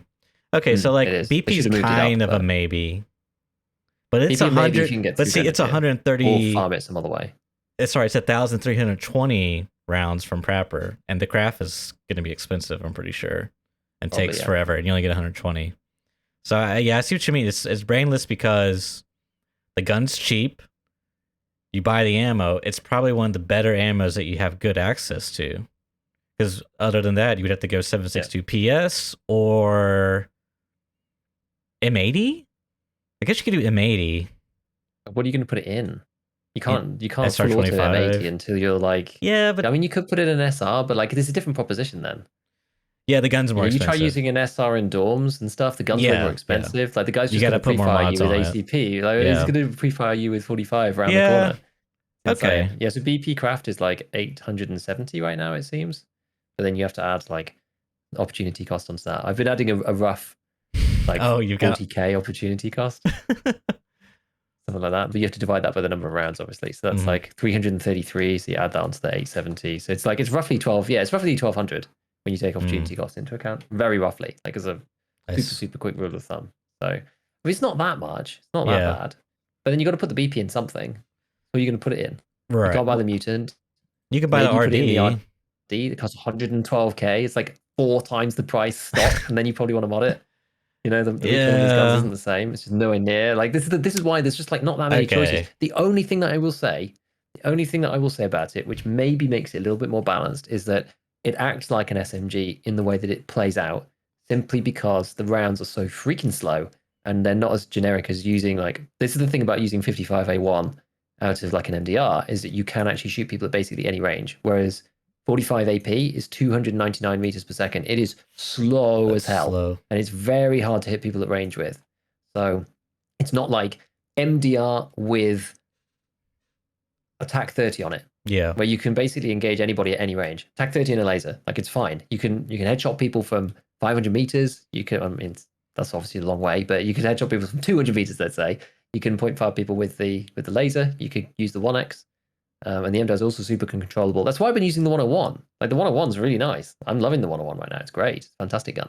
Feels great with the buffs and stuff. Like the MDR can only do so well because of the whole bullpup stock like recoil starting point thing. Whereas the 101 is great because you can get all the 5.56 suppressors for it, but you can get all the cheap AK mods, and you can do the Krebs stuff and do all sorts of funny business and make exactly the gun you want. And you can run it unsuppressed. Actually, that's one thing that I pointed out in my vid, right, which I think is really underrated about the 101, is that you can't really run any of the other guns unsuppressed unless you're going like the Furfran's thing, you know, the poor man's jailbreak, or going jailbreak. But jailbreak, you need to have, yeah, that's like all the dust. It only works on the M4. You need the special SI handguard. Like, you can't really go unsuppressed on any other gun. Whereas on the AAK 101, you can get the RRD. Yeah. And so your ergo is like through the roof. It's like 80 ergo or something. And you're using M856 A1. Like, it's insane. It's insane. Yeah. I was using the 101 recently, and you could, I mean, I think it's really good actually. I was watching Landmark use it, and he was playing with Dr. Lupo. Oh my god, I'm gonna squeeze this in here. If you want some pretty funny content, go check out Landmark. Maybe Dr. Lupo's got a video on it, I don't know, but Landmark and Dr. Lupo they do some real Tarkov science. They throw nades inside a pot in dorms, and they test to see if the pot will protect them from the nade. Hilarious content, dude. But anyways, he was using the 101, and he was, trying to convince Dr. Lupo to use it, and it looks really good when it's fully kitted out. But even when it's got like, dude, the rubber butt pad is so freaking good, man. I love my rubber butt pad. I feel like they might need to nerf it. But anyways, yeah, it's 101 seems really good. I'm gonna use it for Shooterborn, and yeah, dude, I really like the 101 velocity, man. Oh, the you velocity. You don't have to sight it at all, right? You don't have to do any adjustments. Yeah. It's just like dead on.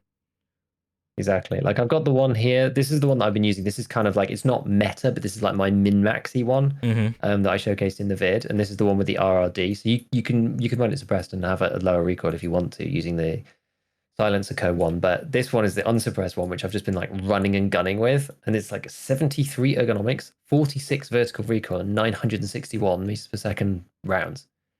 It's 73 ergo is a lot. Good. That's a lot of ergo. 73 on the AK. It's like, so it's like, it handles so nicely. It's like insta ADS. I was using a canted on one of them, and even though I don't really like cantids, and the reticle, I can't make cantids work. The reticle just like falls out of the frame the whole Never time. Been a fan. And as soon as I move forwards, it's just like dips out of the bottom of the frame, and I can't see anything anymore. And I'm just like, I just can't even make this work. There must be a combination. I need to have a look into it, because that's one of the biggest things that late game I struggle with. Actually, this is like a completely another side topic. This is for another time, but I always struggle with the concept of, I want to have a point blank, a one times, and a zoom optic. Right? And lots of other people solve this problem by going like, they go like Voodoo and then 1x and then the canted, or they do the JP Enterprises thing. They have a delta point on top, but like, there isn't a combination that I really have found that I like yet, particularly. There's always seems to be some problem. I don't like canted. I don't like it being on the top. It feels too wobbly when I'm strafing. Like, the one times is the ergo's okay, but it's like, you have the eye relief thing, so it's all black before it comes into focus, right? And that in that time you can die to somebody who's using an EOTech Holo or something. It's just I haven't found the sweet spot for myself. It's like, and then when I'm just like, right, I'm just going to use the EOTech because I can kill people at any range with that, and then I end up in like a 150 meter fight and I can't fight back. So I'm like, so I put the TAC 30 back on, and I'm just like, oh damn, I wish I had the Holo. Like, it's so bad, it's so bad. I just can't make it work. But I don't know.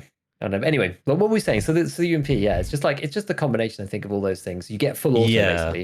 If there really isn't much for the price that full autos on that basis, right? And I don't think the new gun is gonna overthrow this weapon as the new go-to with BT rounds. The new shrimp gun. Oh yeah. I don't think it's going to. I think it's UMP with ACP, because is gonna be amazing. You get it from Prepper. You have the good ammo of the BT rounds. Was it 9x21? Yeah, 9x21. You get it from Prepper 4 BT.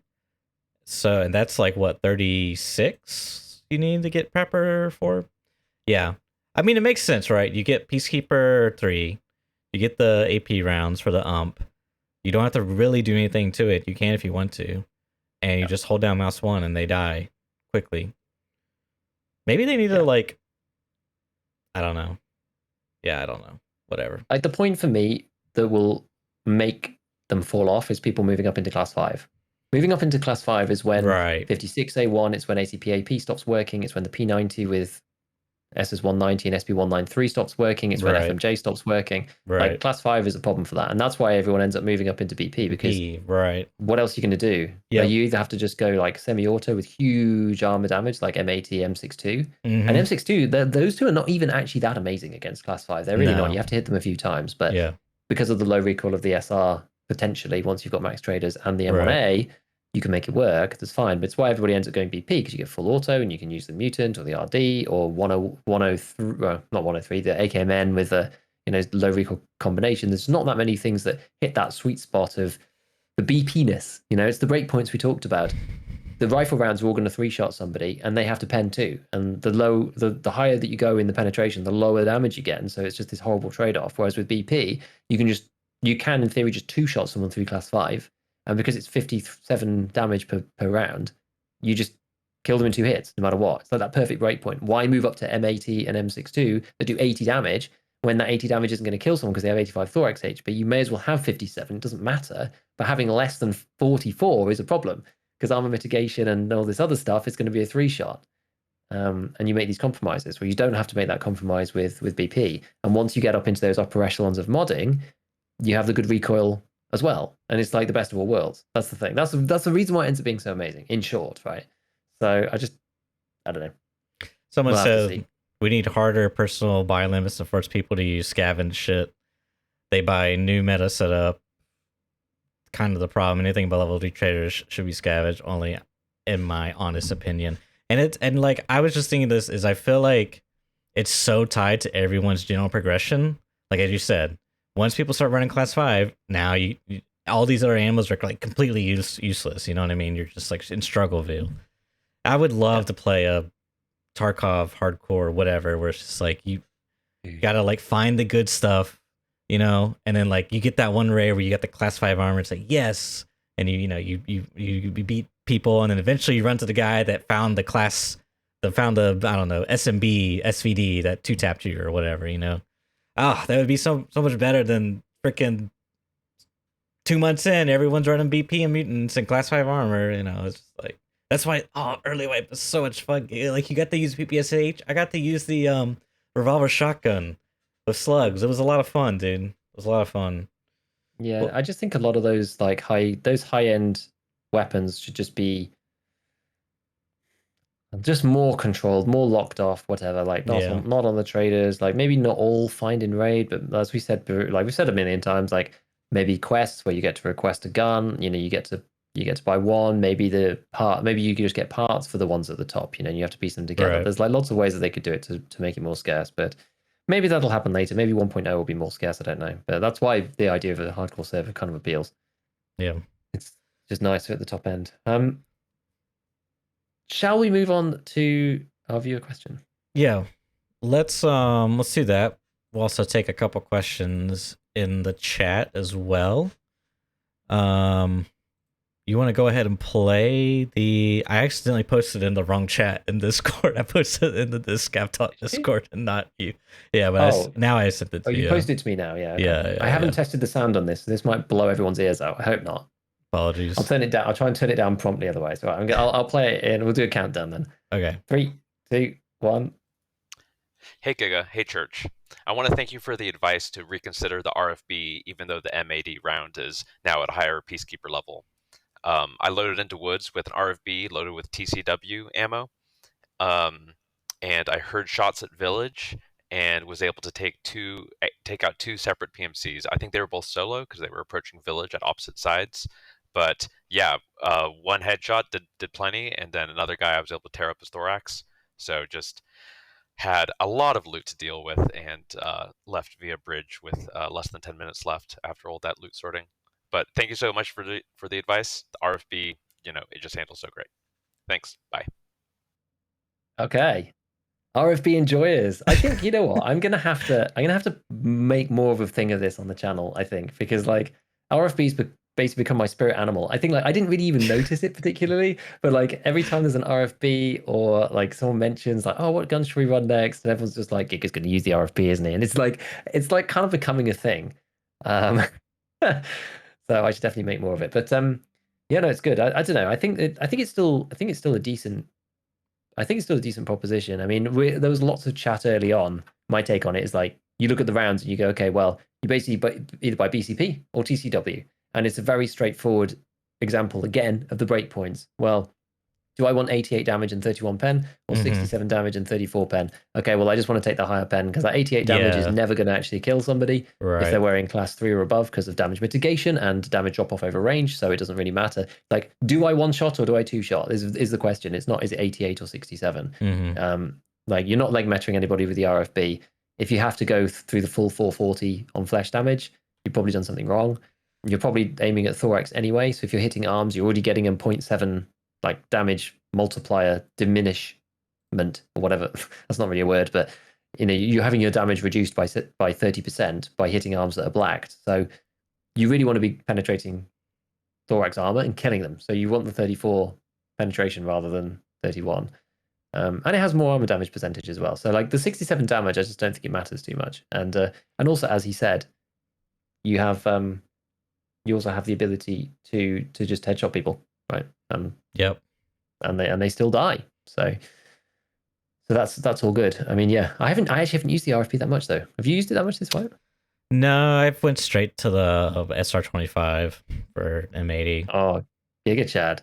Yeah, I mean, it's just so good, dude. I mean, you put you really don't have to do a lot of mods because you get now that you unlock M80 at Peacekeeper 3, you get the Mostock.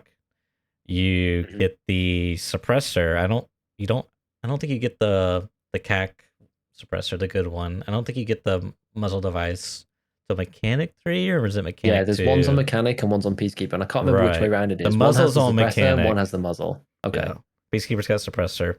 So I end up just buying the muzzle off the flea for like 20,000 rubles. I mean, it's kind of expensive, but yeah, it is sort of like the more expensive kit, but it's just like, it's like you really have to do a lot. That's it, because you can put the handguard on it, the one that just attaches to the M-lock, doesn't need an adapter, and you're good to go. Yeah. I mean, that's the meta. That's basically the meta build. I mean, advanced tube is like the only upgrade you could do, and a longer barrel if you really want. But I mean, it's fine like it is. So that's like the Giga Chad build, like on a semi budget. But yeah, that's kind of what I did. Is I ran a couple of raids and ended up dying. But I've been spending like all my rubles this wipe, man. All my rubles on upgrades or whatever I can at the end of the night. I think that's probably quite a good way to play, actually. I do. I think it's quite a good fun way to play, just because. Well, quite honestly, we always end up with so much money, right? Yeah, and I've been doing your method. I've been doing a Scav Factory, dude. Every time I can. It's actually really, really good, and like basically knowing that I really don't have 0 rubles. Like, yeah, I only got 9,000 rubles this raid. I can sell a few items to insure my gear. But like, if I'm really bad, hit the Scav button. 9 times out of 10, I survive. I get a little bit of currency. So, it's like you cycle enough, I can run another PMC raid. I feel like I'd have to have like a 40 or 30% survival rate for that to like really get me on like Scav timer and crafting. Yeah, exactly. Like between crafting and using your Scav Factory or whatever, like Scav Factory will net you between, even if you literally don't loot anything and run out, it's going to net you somewhere between 40k and 100k, depending on what you get on you. And if you do that between every PMC raid, by like averaging like 70k or something between each raid, it just, if you were going to chart every raid and the money made or whatever on net worth within your account, it's just like over time, it's such a net positive. It's very hard to get broke, actually. If you do that systematically and do it every time, because it's just, it takes so little time, especially now. Like, getting into factory at the beginning of the wipe was really tough because all the queues, which is crazy. But now it takes like no time to load. There's no loading time on a Scav for waiting for other players because the match is already in. The map loads really quickly. Like, you can load into factory faster as a Scav than you can as PMC because it has to make the server and orient everybody, whatever. Whereas you can, and lots of other people are doing this Scav run too. I mean, it's kind of a bit of a, I don't know. It's a bit of a, I don't know. Like, it's not really the way the game's supposed to be played, but like, who cares? Whatever. Like, I was talking to the chat about it the other day, and I was like, I don't blame anybody that does it. And I part of the reason why I end up trying to make as much money as possible is so that I can just do various things. Because sometimes I buy like every single 5.56 gun, or I buy like stupid attachments so I can look at the meta build before I've actually got the the trader's unlocked or whatever, and I just spend like 300k making a gun just so I can go and like test the recoil or whatever. So like having money for if you're like making content is obviously it kind of is its own thing. It's not just like within the game. It's like you want to be able to do random stuff if you so wish, or you want to be able to build one of the AMXCs once you get to it, which I'm not yet. But if it's going to be 400k to make it, I'm going to need some money because I'm going to want to run that thing. But it's just such an easy and free way of making money. I don't think it should really be in the game personally, because it's too easy and it's too just like. And the scav run's fine, but the factory run itself is slightly too abusable, I think. Or it's not. It's just too easy. It's too risk free. It's just free money. It's free money, and there shouldn't be any free money. It's a very compound. I think because Scav Karma really made that system free money. I mean, we talked about it before. Yeah, it used to not be. Dude, you go Scav Factory, you are duking it out. I mean, that's like you really like some punishment for doing that, you know. And I used to love it. It was great. Oh yeah, yeah. It was great practice. I don't know, man. I really don't like that. Like, I feel like, I said earlier, I would have to have like a 30% survival rate for this method to not be in my favor. You know what I mean? And for people that do have a 30% survival rate, that kind of sucks. You know what I mean? Like they're PMC, like it's PMC wise, right? You know? Yeah. Because like sure, you can survive. The game's really hard, right? Yeah, sure, you can you and do your scav and get some money, but you're gonna do that every 25 minutes. So if you have a 30% survival rate and you don't have money, what do? You just sit there in the menu. You know what I mean? You can't do anything, which I never really liked. But on the flip side of that, if you have like you said, you can do the system. You can just basically have this collect go thing you always do, and it just keeps. I don't know. I don't really like that part of it because it. Yeah, and it's better for players who are surviving as well because like it disproportionately. Because the worst thing is, you go as PMC, you die. You run your scav and you die, or you do the factory quick sprint. You come back and you're like, okay, well, I do my PMC again. I die. Yes. The scav's still on cooldown. Yes. That's the thing that like new players get stuck in, where they're like the scav's on cooldown. They don't want to play PMC because they're like either worried about gear or struggling with gear, don't have enough, don't feel like they're confident enough, whatever. Yep. But the scav's still on cooldown, so they just kind of don't want to play, and they just like play Minesweeper until the scav cooldown runs out, or like play around in their stash. So I get that. I've been there. We've all been there right at the beginning when you're just like, oh, wait for that scav cooldown. Yep, I remember that. Wait for the cooldown. Yep. Which I really.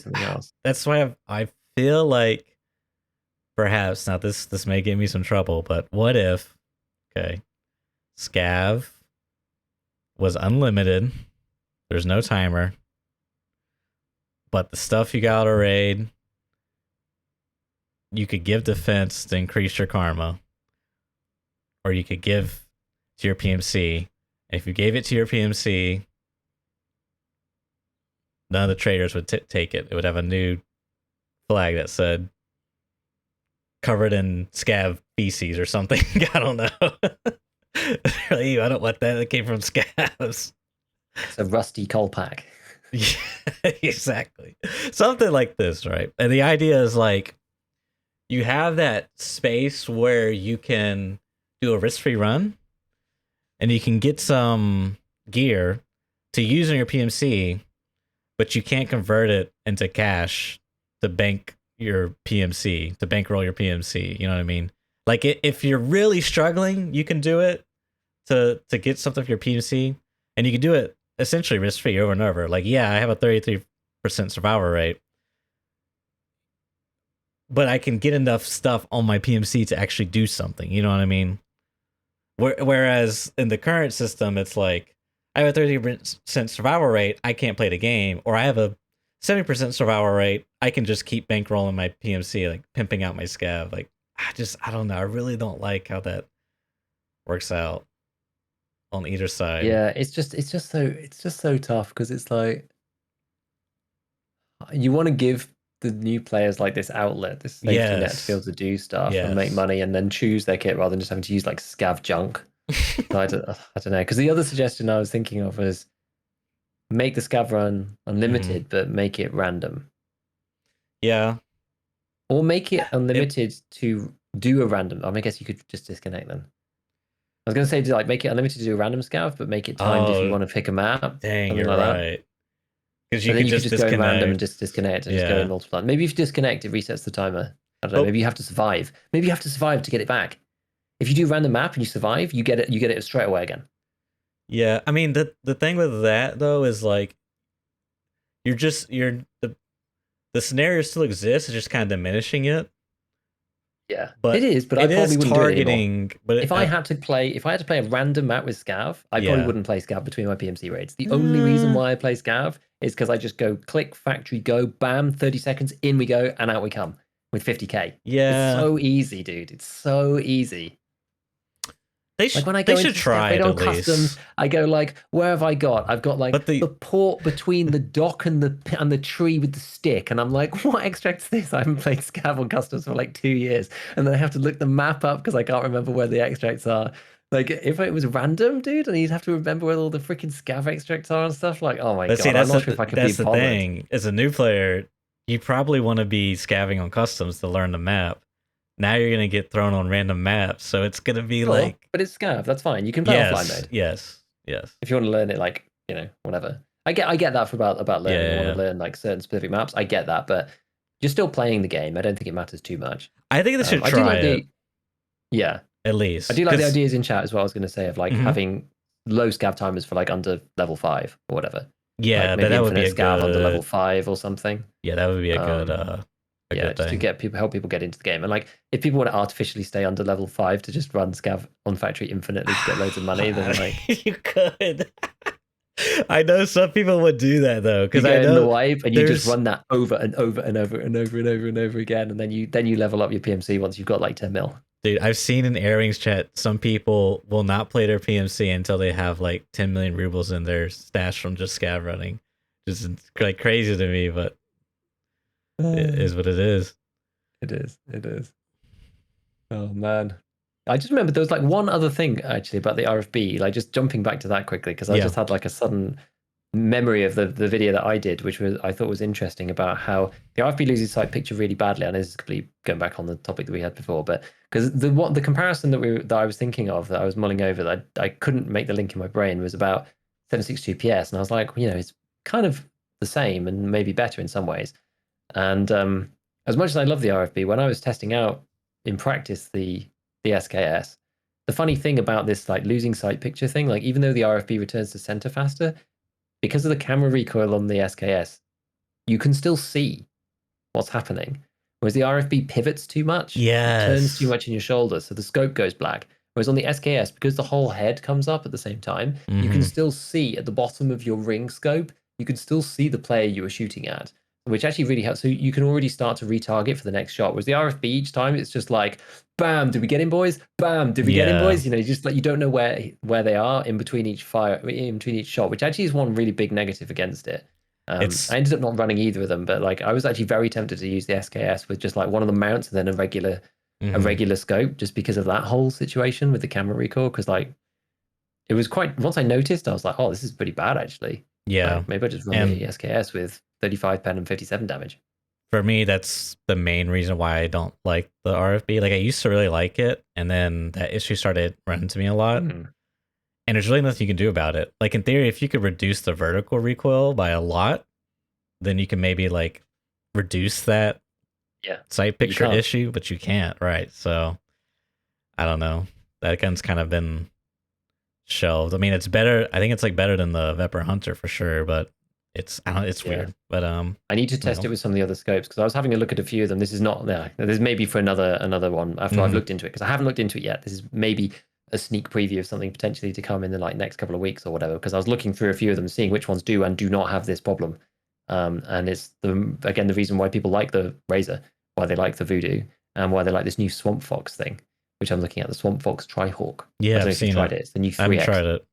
Feels pretty spicy. I'm kind of liking it. Like it's okay. The guns that I've tested it on anyway, it doesn't lose sight picture very easily, which is kind of cool. Yeah, like compared that's to nice. like the Elcan, compared to the TAC 30, compared to like a lot of the other ones I tried, outside of the one times on the Voodoo and the Razor, this thing's a 3X and you can still full auto people with it with the AK-101. I was like, I'm about to try that now. You piqued my interest. Yeah, so give it a try. I'm gonna have a look into it in a bit more detail, I think, and see if I can make something of that, because I think it's good. And it's like 35k. It's not that much. I'm a big fan of like the 2.5 to 3.5 kind of range. Like I was in PUBG, I was a big 3x guy, and we don't really have any 3 times this in this game. We have a 2, we have the 2.5 prism, we have the 3 times like I can't remember what it's called, the EOTech one with HHS, so with the bit that flops over, which is just like looks like complete crap. We have like the Mosin PU scope. We have the 3 and the 2 ACOG. Was it like is it 2 ACOGs and 1 at 4? And then this one was supposed to be 3, but when you actually zoom into it, it's 3.5 in the bottom right, and you're like, no, not another 3.5. Like, give me the 3, give me a 2.5, give me a 3, give me more. It's a bit painful, but anyway. So I think it might be kind of interesting. I think it could be interesting, but yeah, it's a Scare 3, I think, and I don't think they're in the loot pool because they're too new. So they're just never on the flea. I've never seen one on the flea market. So I think that they've been like missed out of the loot pool, and they're just not there. So I had to wait until Scare 3 to even buy one.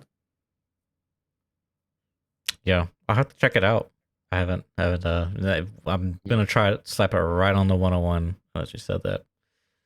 Check it out. I think it's pretty nice. Like, because it's only a 3, so you have to do something else. You have to go laser, or I was just going laser, but you have to go laser or canted or something, or just point shoot people. Mm-hmm. Yeah, skill issue, Chad gameplay. All right, rapid fire. I got 2 quick things I want to scratch off my list. So one, I was using the G36 with the 3x scope on it that comes pre-configured because I wanted to like make this thing work. And it's absolute garbage. I don't know why, but it like not only does it have like issues with the sight picture and then the ring, whatever, but if you're aiming down sights and you move just a little bit, it like shakes and stutters. I don't know what's going on. It's really bad. I mean, I did kill PMCs on interchange with it using it, but I could have done it with like any other scope. And what I was thinking is like, oh, you know what? Why don't I just compare this to like the 25 millimeter scope that Jaeger sells? You know, because that's like I think it's a 4x, right? Is it a 4x? I think so. Yeah. Turns out you can't mount the 25 millimeter on there. The mounts for on the G36. You can, not with the rail. You can the 30 millimeter, but not the 25. I don't know if it's a bug or if it's like realism reasons or what. Gotta be a bug. Surely that's a bug. I don't know. See, this is the thing. I mean, I guess you could report it and they could be like, oh, that's not a bug. But like, I don't know if it's a bug. I don't know. Anyways, so that's interesting to know. I guess. Yeah, I should just report it. They have got back to me about gameplay mechanics before, you know. Okay. I asked them about the turn rate. I've talked to those before. I've had one bad experience and I've just like never really bothered reporting again. You're like, I'm never speaking to them again. Yeah. Never speaking to Battlestate support ever again. You're right, though. It doesn't fit on there. Yeah, it's really weird. Outstanding. So you might need to, there's probably a way. Yeah, you can put on. Oh, you put the riser. You can put on the LaRue. Yeah, the LaRue Picatinny riser. That's smart. Okay, it's the LaRue fixes so many problems. It's the same thing for the SKS. You need to put the LaRue on before you can mount the rings. Oh, that's funny. Okay, so you can do it. I'll have to.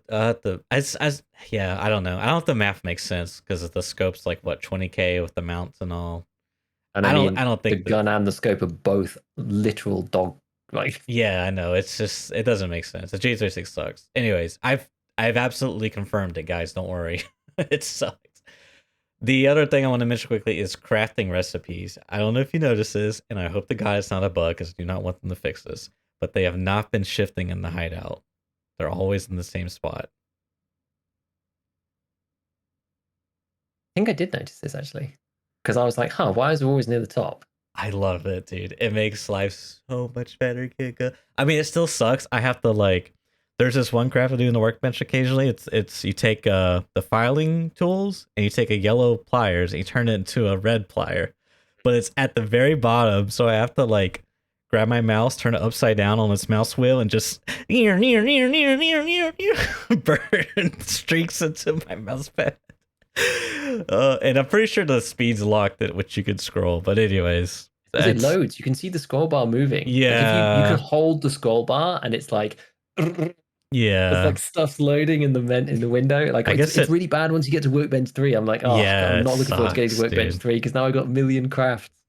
I guess it's all server. Like it fetches the information and it populates it somehow. I don't know. Amazing, but like, all right, maybe not. Anyways, It That's still a loads really- in some way. That one's yeah. good because you can sell that to therapists, right? Those Yeah, pliers, that's they're my like 17K or something. So it's quite my brain good.